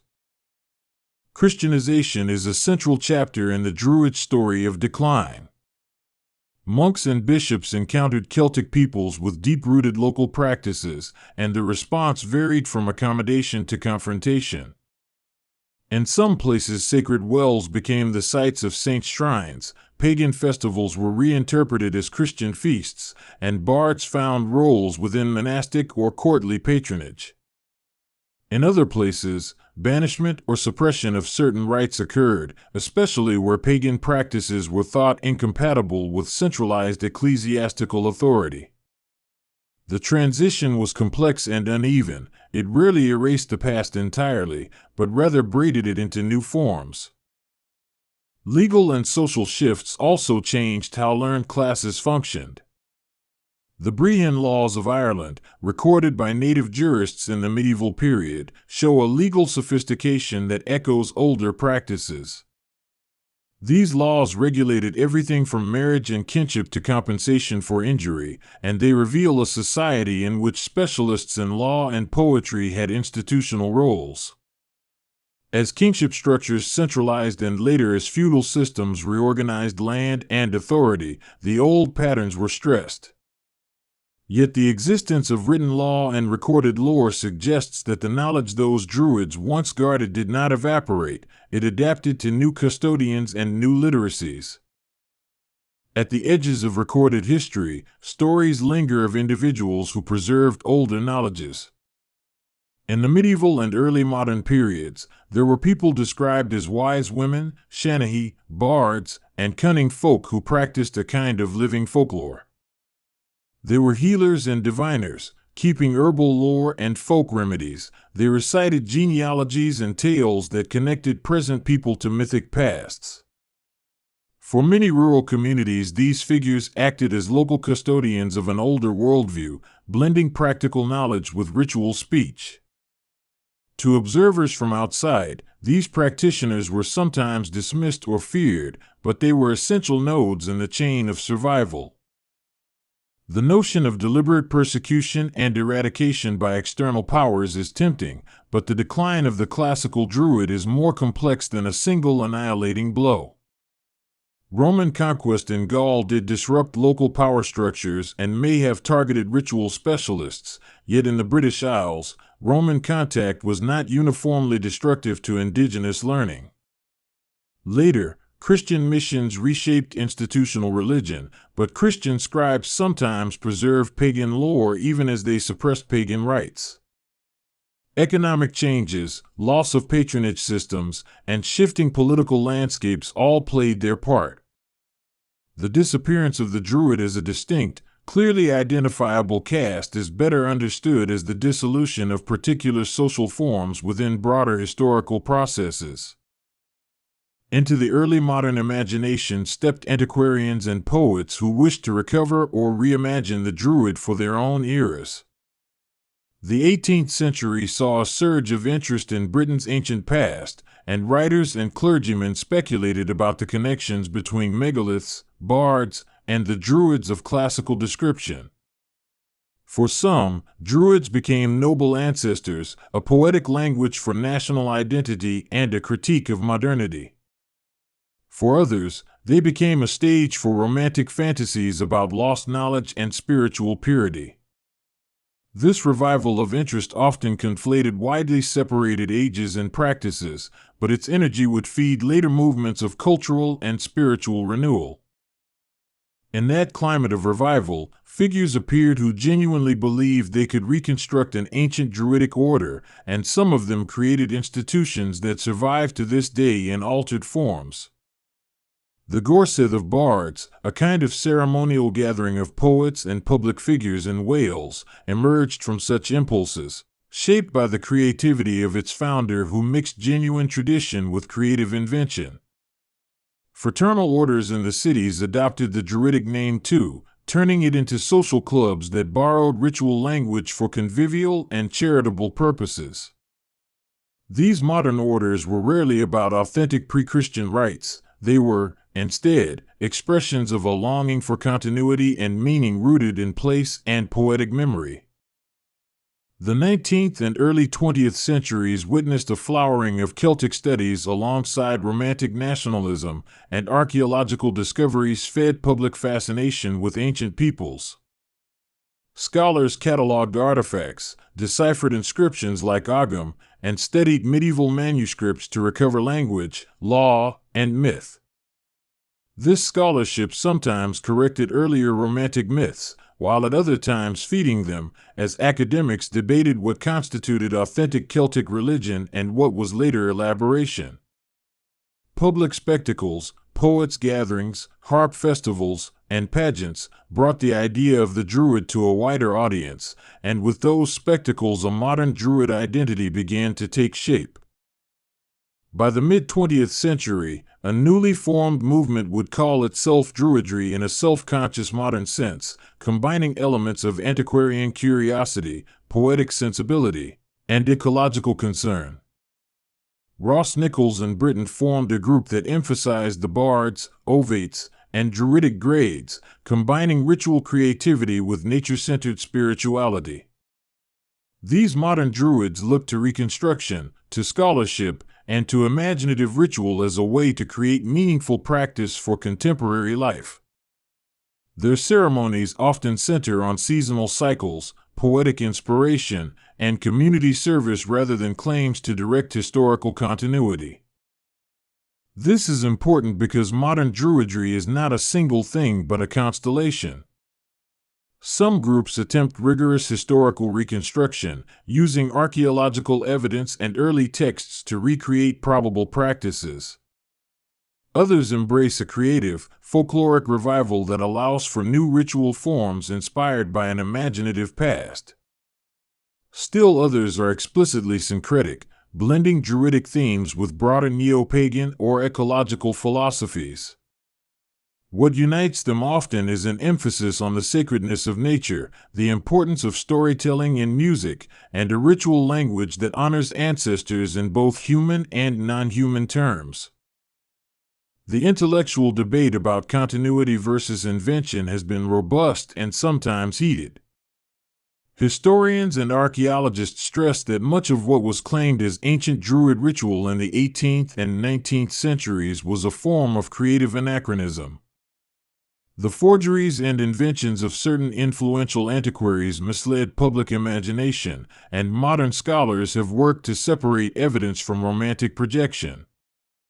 Yet social historians also point out that spiritual traditions are not measured only by unbroken ritual forms, they are transmitted in altered guises, in language, in place, in folk practice. Continuity, if it exists, is often a mosaic rather than a single unbroken thread. An important element in the Druidic legacy is the poetic symbol of the awn, often represented as 3 rays of inspiration, which modern Druids use to symbolize creative inspiration and spiritual light. Though not an ancient inscription directly tied to classical Druids, the Awn captures the centrality of inspired speech in the Celtic tradition. Poetry, song, and prophecy were the vehicles of law and memory. In modern ritual, it serves as a bridge between historical reverence and contemporary aspiration, a way of honoring the gift of language that shaped Celtic cultures. Symbols like this show how imagination and scholarship can collaborate to make ritual meaningful in new contexts. Women and the Druidic tradition require careful attention because historical sources often tell an incomplete story. There were priestesses and wise women in various Celtic societies, and mythic cycles preserve figures with prophetic and magical abilities who function as spiritual authorities. Medieval hagiographies and legal texts sometimes obscure or repurpose these figures, but the traces remain. In modern reimaginings, many Druid orders are explicitly inclusive of women, reclaiming those lost or suppressed roles as part of a broader revaluation of ancestral practices. This inclusivity changes the tone of contemporary ritual and opens ways of practicing that previous generations rarely imagined. Another strand in the modern legacy is the environmental and conservationist impulse. Druids in the late 20th and early 21st centuries increasingly linked their spiritual practice to ecological activism, protecting ancient trees, sanctifying rivers, and opposing development that threatened sacred landscapes. This alignment is a natural consequence of a worldview that locates the sacred in land and community. Where older Druids may have been legal custodians or ritual masters, modern practitioners often act as public defenders of place, using ritual and activism side by side. In a world of rapid environmental change, this role resonates strongly with many people seeking a spiritual anchor tied to the natural world. The revival of language and music also plays into the survival story. The Celtic language revival movements, Welsh, Irish, Breton, Cornish, reconnect communities to the linguistic scaffolding that once carried Druidic lore. Poets and musicians draw on ancient meters, myths, and instruments to give contemporary life a continuity with older expressiveness. Where language dies, the subtleties of song and technical poetic forms are hard to recover. Where language revives, new artists can inhabit old rhythms and make them speak again. Language work is therefore both cultural preservation and spiritual rehabilitation. Myth and literature carry another portion of the Druidic inheritance. The Mabinogion, the tales of the Irish cycles, and later medieval poetry preserve a cosmology filled with gods, heroes, and otherworldly journeys that shaped moral imaginations. In those narratives, a figure who resembles a druid may appear as a magician, a priestly counselor, or a custodian of secret wisdom. Over centuries, these stories accumulated layers, with Christian scribes often editing them, yet their core motifs, transformation, quest, hospitality of the otherworld, remain powerful. Modern readers and listeners have returned to these tales not merely as antiques, but as sources of spiritual insight and narrative nourishment. Music and ceremony have always walked hand in hand with Druidic identity because sound is a carrier of memory and ritual. The ancient harp and the voice of a reciter conveyed law and genealogy, and music makers were often as revered as legal scholars. In revivals, harpists, drummers, and singers recreate or invent ritual soundscapes that aim to transport participants into an awareness of time and place. Ceremony becomes a communal act, words, music, and silence braided together to mark threshold moments. Whether modern ceremonies are reconstructive or imaginative, their effectiveness often rests on the power of rhythm and voice. Across the 19th and 20th centuries, artists and writers continued to engage with Druidic themes, from epic poetry to landscape painting. The image of the Druid became an emblem in works that considered national identity, deep time, and the human relation to nature. Romantic poets invoked the Druid as an ancestor of feeling and imaginative freedom, while artists painted groves and stones as symbols of endurance. These cultural productions fed public interest and shaped the symbolic repertoire that modern Druids draw upon. Art kept the Druidic motif alive in public consciousness even when institutional forms had shifted. The question of legitimacy, who can call themselves a Druid and on what grounds, remains contested. For some, legitimacy derives from historical reconstruction and strict adherence to what is known of pre-Christian practices. For others, legitimacy is a matter of heartfelt commitment to certain principles, reverence for nature, cultivation of poetic speech, and communal service. There are also social and civic questions. How do modern Druid orders engage with cultural heritage, with indigenous communities, or with academic scholarship? Modern Druids navigate these issues differently, some emphasizing academic cooperation, others focusing on pastoral care and community building. The plurality of answers reflects the movement's decentralized character. Legal and social recognition has changed in recent decades as well. In some countries, pagan and Druidic rites are accepted in public institutions, allowing for legal ceremonies like weddings and public blessings at environmental protests. This recognition marks a shift from marginalization to a measured pluralism in which spiritual diversity receives a form of institutional accommodation. Yet acceptance does not erase internal debates about authenticity or political direction. Rather, it opens new arenas where Druid identities intersect with civic life. Public ritual and private devotion coexist in a landscape where religious freedom and cultural heritage both matter. A central theme in the Druids' modern story is adaptation, how old forms find new uses and meanings. When oral law became written, when sacred groves became churches, when poetic courts became literary festivals, Druidic functions migrated into new institutional shapes.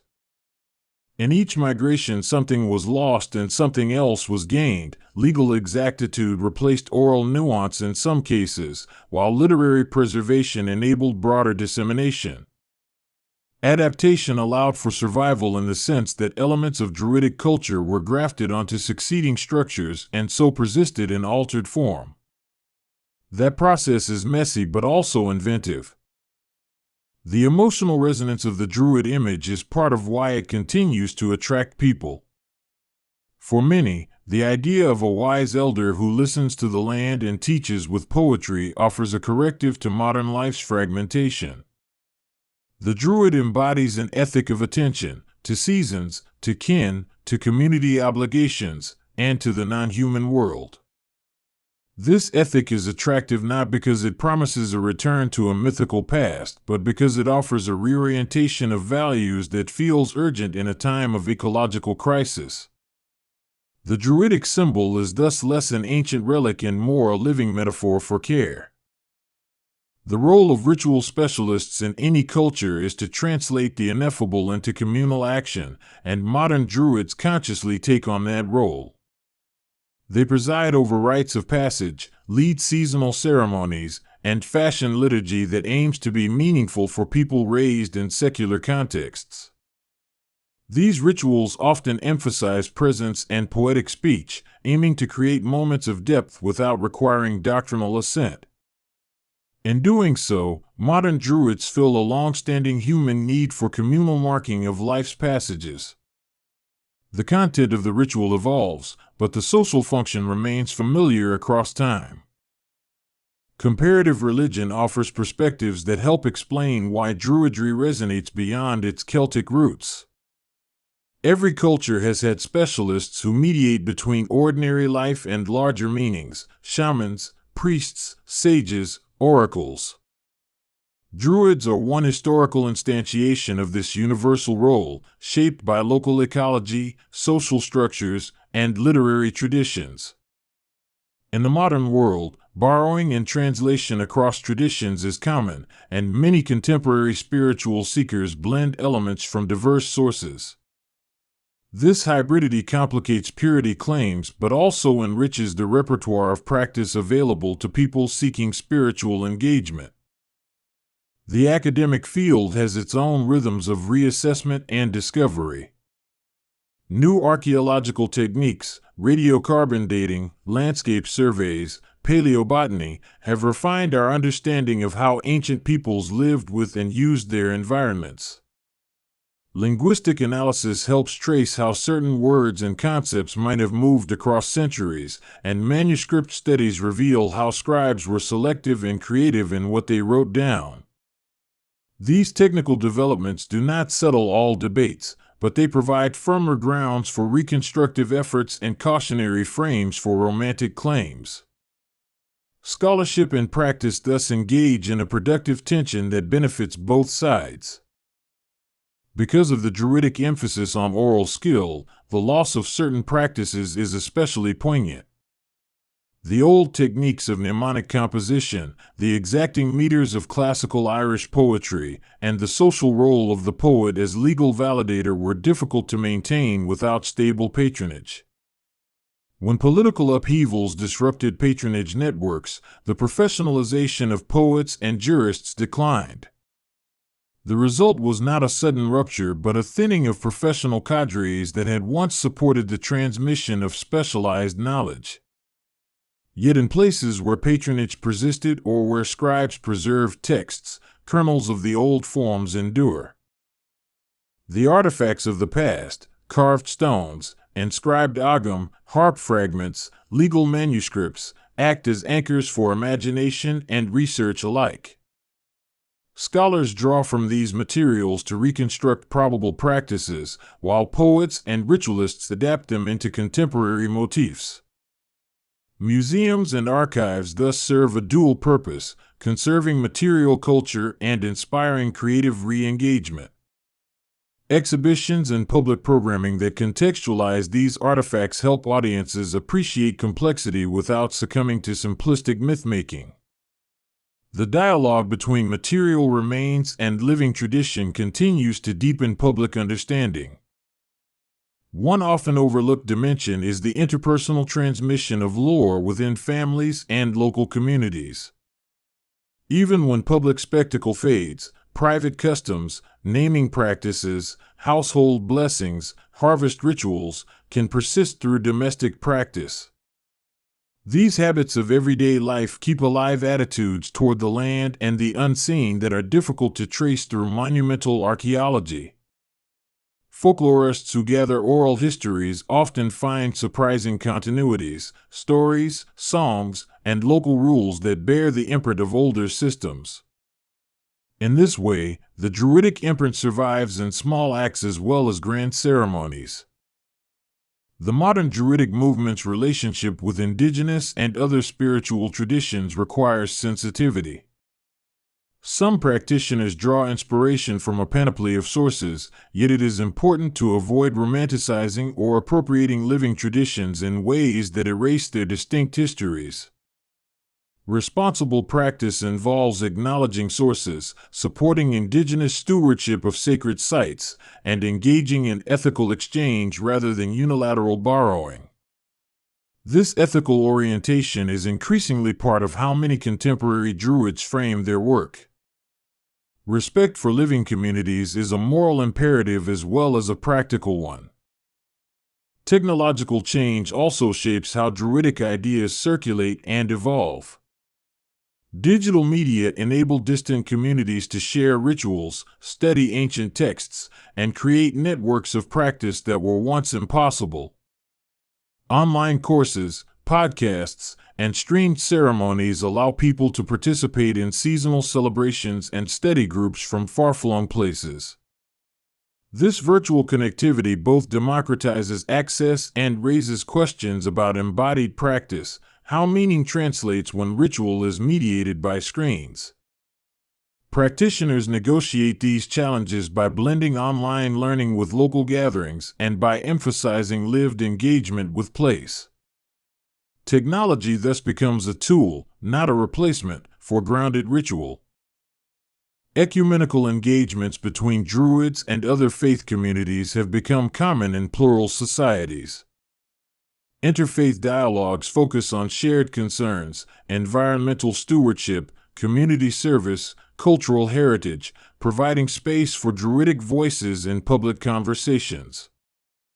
These engagements broaden understanding and sometimes lead to cooperative projects, such as tree sanctuaries or cultural festivals. They also test the capacity of traditions to represent themselves in public forums, balancing privacy of ritual with civic transparency. As Druids enter public religious discourse, they both clarify and expand the meaning of spirituality in modern life. The landscape itself continues to be a living archive. Ancient trees, peat bogs, and stone circles hold layers of human use and memory, and conservation efforts often frame these places as both ecological and cultural treasures. Sacred groves that survived long enough to become churchyards or protected woodlands often owe their survival to layered meanings accrued over centuries. Modern preservation efforts sometimes draw on local spiritual associations to build support, recognizing that people care for places they feel are holy. The work of saving landscapes thus becomes intertwined with the survival of cultural memory. Economic development and tourism create both opportunities and threats for Druidic sites. On one hand, heritage tourism can generate funds for preservation and can educate the public about the significance of ancient places. On the other hand, commercialization risks trivializing sacred spaces and homogenizing local practices into marketable spectacles. Modern custodians, whether community groups, local governments, or spiritual orders, must negotiate these pressures, balancing access with care. This negotiation is another form of cultural adaptation, testing the resilience of tradition in an economically driven world. In exploring the Druidic past, we must keep in mind the multiplicity of voices and roles historically associated with that name. The Druid was not merely a singular figure but part of a tapestry of learned roles: poet, judge, healer, seer, that together constituted cultural intelligence. When one thread frays, others may persist, sometimes under different names or in altered institutional forms. Recognizing this diversity helps us avoid both romantic monoliths and cynical dismissals. The story of the Druids is thus the story of social knowledge adapting across centuries. An illuminating perspective comes from comparing Druidic survivals across regions. In Ireland, Iceland, Wales, Cornwall, and Brittany, different elements of Celtic tradition persisted differently depending on political autonomy, literacy, and cultural continuity. Islands and peninsulas often preserve older forms longer because of relative isolation, whereas regions subject to frequent conquest experience faster cultural turnover. Yet the pattern is not deterministic. Cultural tenacity and local pride often prolong practices in surprising ways. These regional dynamics enrich our understanding of how spiritual traditions ebb and flow. The mythology of transformation is central to Celtic narratives and to Druidic self-understanding. Myths of shapeshifting, journeys to the otherworld, and encounters with the numinous teach that the boundaries between human and natural orders are porous. This mythic orientation encourages practices that honor liminal moments, dusk and dawn, seasonal thresholds, the edge of a wood, places where meaning concentrates. Modern ritualists often cultivate such liminality deliberately, creating spaces where imagination and communal attention can alter ordinary perception. That cultivation is both aesthetic and ethical. It trains people to notice and to care.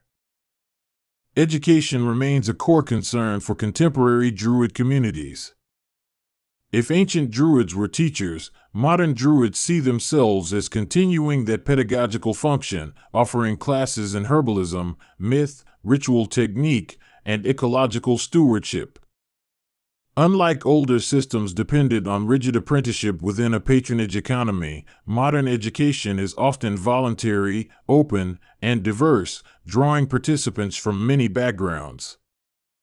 This democratization makes the transmission of knowledge more diffuse, but also more resilient across social change.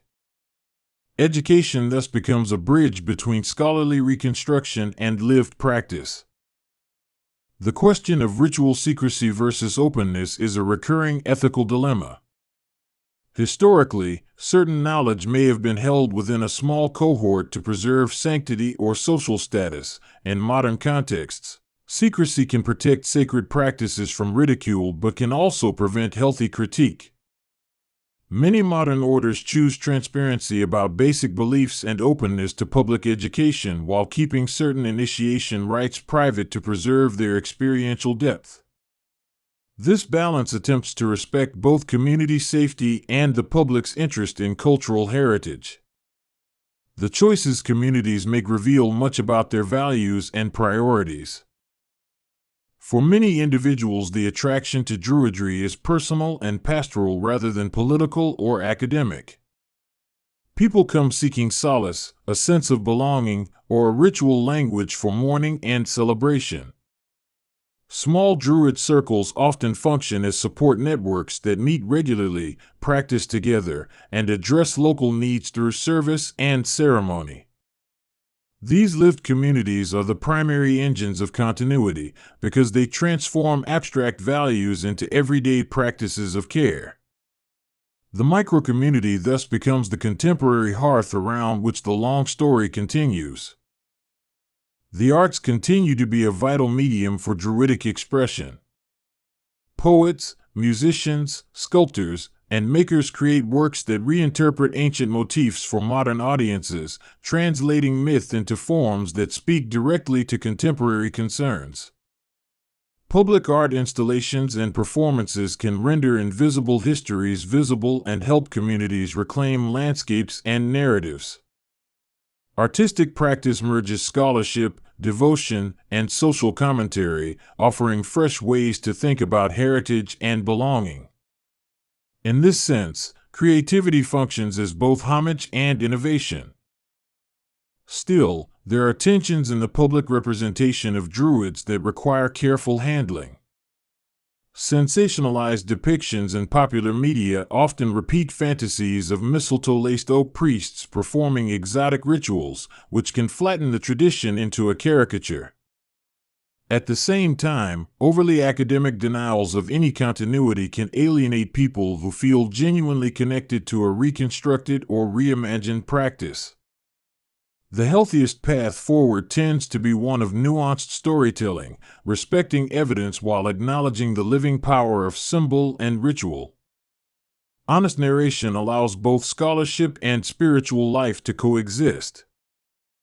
The interplay of law and myth in the Celtic world shows how ritual authority once translated into social order. Brienne law, heroic compacts, and tribal customs interlocked with poetic authority to sustain governance and dispute resolution. Druids or their analogues were often the arbiters of moral reasoning and compensatory justice, roles that reinforced the community's trust in poetic and ritual expertise. As legal systems centralized or morphed into feudal and later state forms, those roles changed, but their rhetorical and ethical residue persisted in folk practices and in literature. Understanding this legal legacy helps explain why the Druidic image carries connotations of judgment and wisdom. Public commemorations of Druidic themes sometimes act as mechanisms of cultural reclamation. In regions seeking to reassert their linguistic and cultural identity, festivals and monuments dedicated to ancient heroes and poets become focal points for civic pride. Such commemorations can be inclusive and educational, bridging generational gaps and encouraging younger people to learn traditional music, language, and crafts. At their best, they foster a living relationship with the past that is civic rather than exclusionary. Cultural reclamation, when done thoughtfully, strengthens community bonds without turning inward. One of the enduring mysteries concerns what the ancient Druid taught about the cosmos and destiny. Classical writers portrayed them as having complex cosmologies, and surviving mythic cycles reveal layered cosmologies that acknowledge multiple realms of being. The medieval poets recorded visions of otherworld journeys and of heroes judged by supernatural standards, suggesting a moral universe where human action resonates beyond immediate time. Modern Druids often interpret these cosmologies symbolically, seeing them as metaphors for psychological and ecological realities rather than literal maps. This interpretive flexibility allows ancient cosmologies to inform contemporary spiritual frameworks. The image of the Druid as a mediator between human society and the more-than-human world remains a powerful archetype. In a global age of environmental degradation and social fragmentation, that role appeals to people searching for integrative practices that link ethics, ritual, and activism. Druids, as symbolic mediators, can articulate obligations not only to kin and neighbor but to rivers, trees, and wild creatures. This broad ethical imagination aligns with contemporary movements for ecological justice and species protection. The Druidic legacy thus offers moral resources for addressing present challenges. Cross-cultural influences have also shaped the modern Druidic scene, sometimes enriching it and sometimes complicating claims to authenticity. Contacts with Norse, Mediterranean, and later African and Asian spiritualities infuse practice with tools and ideas that ancient Celts likely never encountered. Practitioners must therefore decide what counts as appropriate innovation and what qualifies as appropriation. Thoughtful communities emphasize reciprocal learning and respect for the ongoing lives of the cultures they draw upon. Such ethical discernment helps maintain a dignity of practice in a pluralistic world. In academic terms, the study of Druids has matured into an interdisciplinary field that draws on archaeology, philology, folklore, history, and religious studies. Scholars now interrogate the biases of earlier sources and use new methodologies to reconstruct material culture and social organization. Graduate programs and scholarly societies foster debates that refine our understanding while resisting easy conclusions.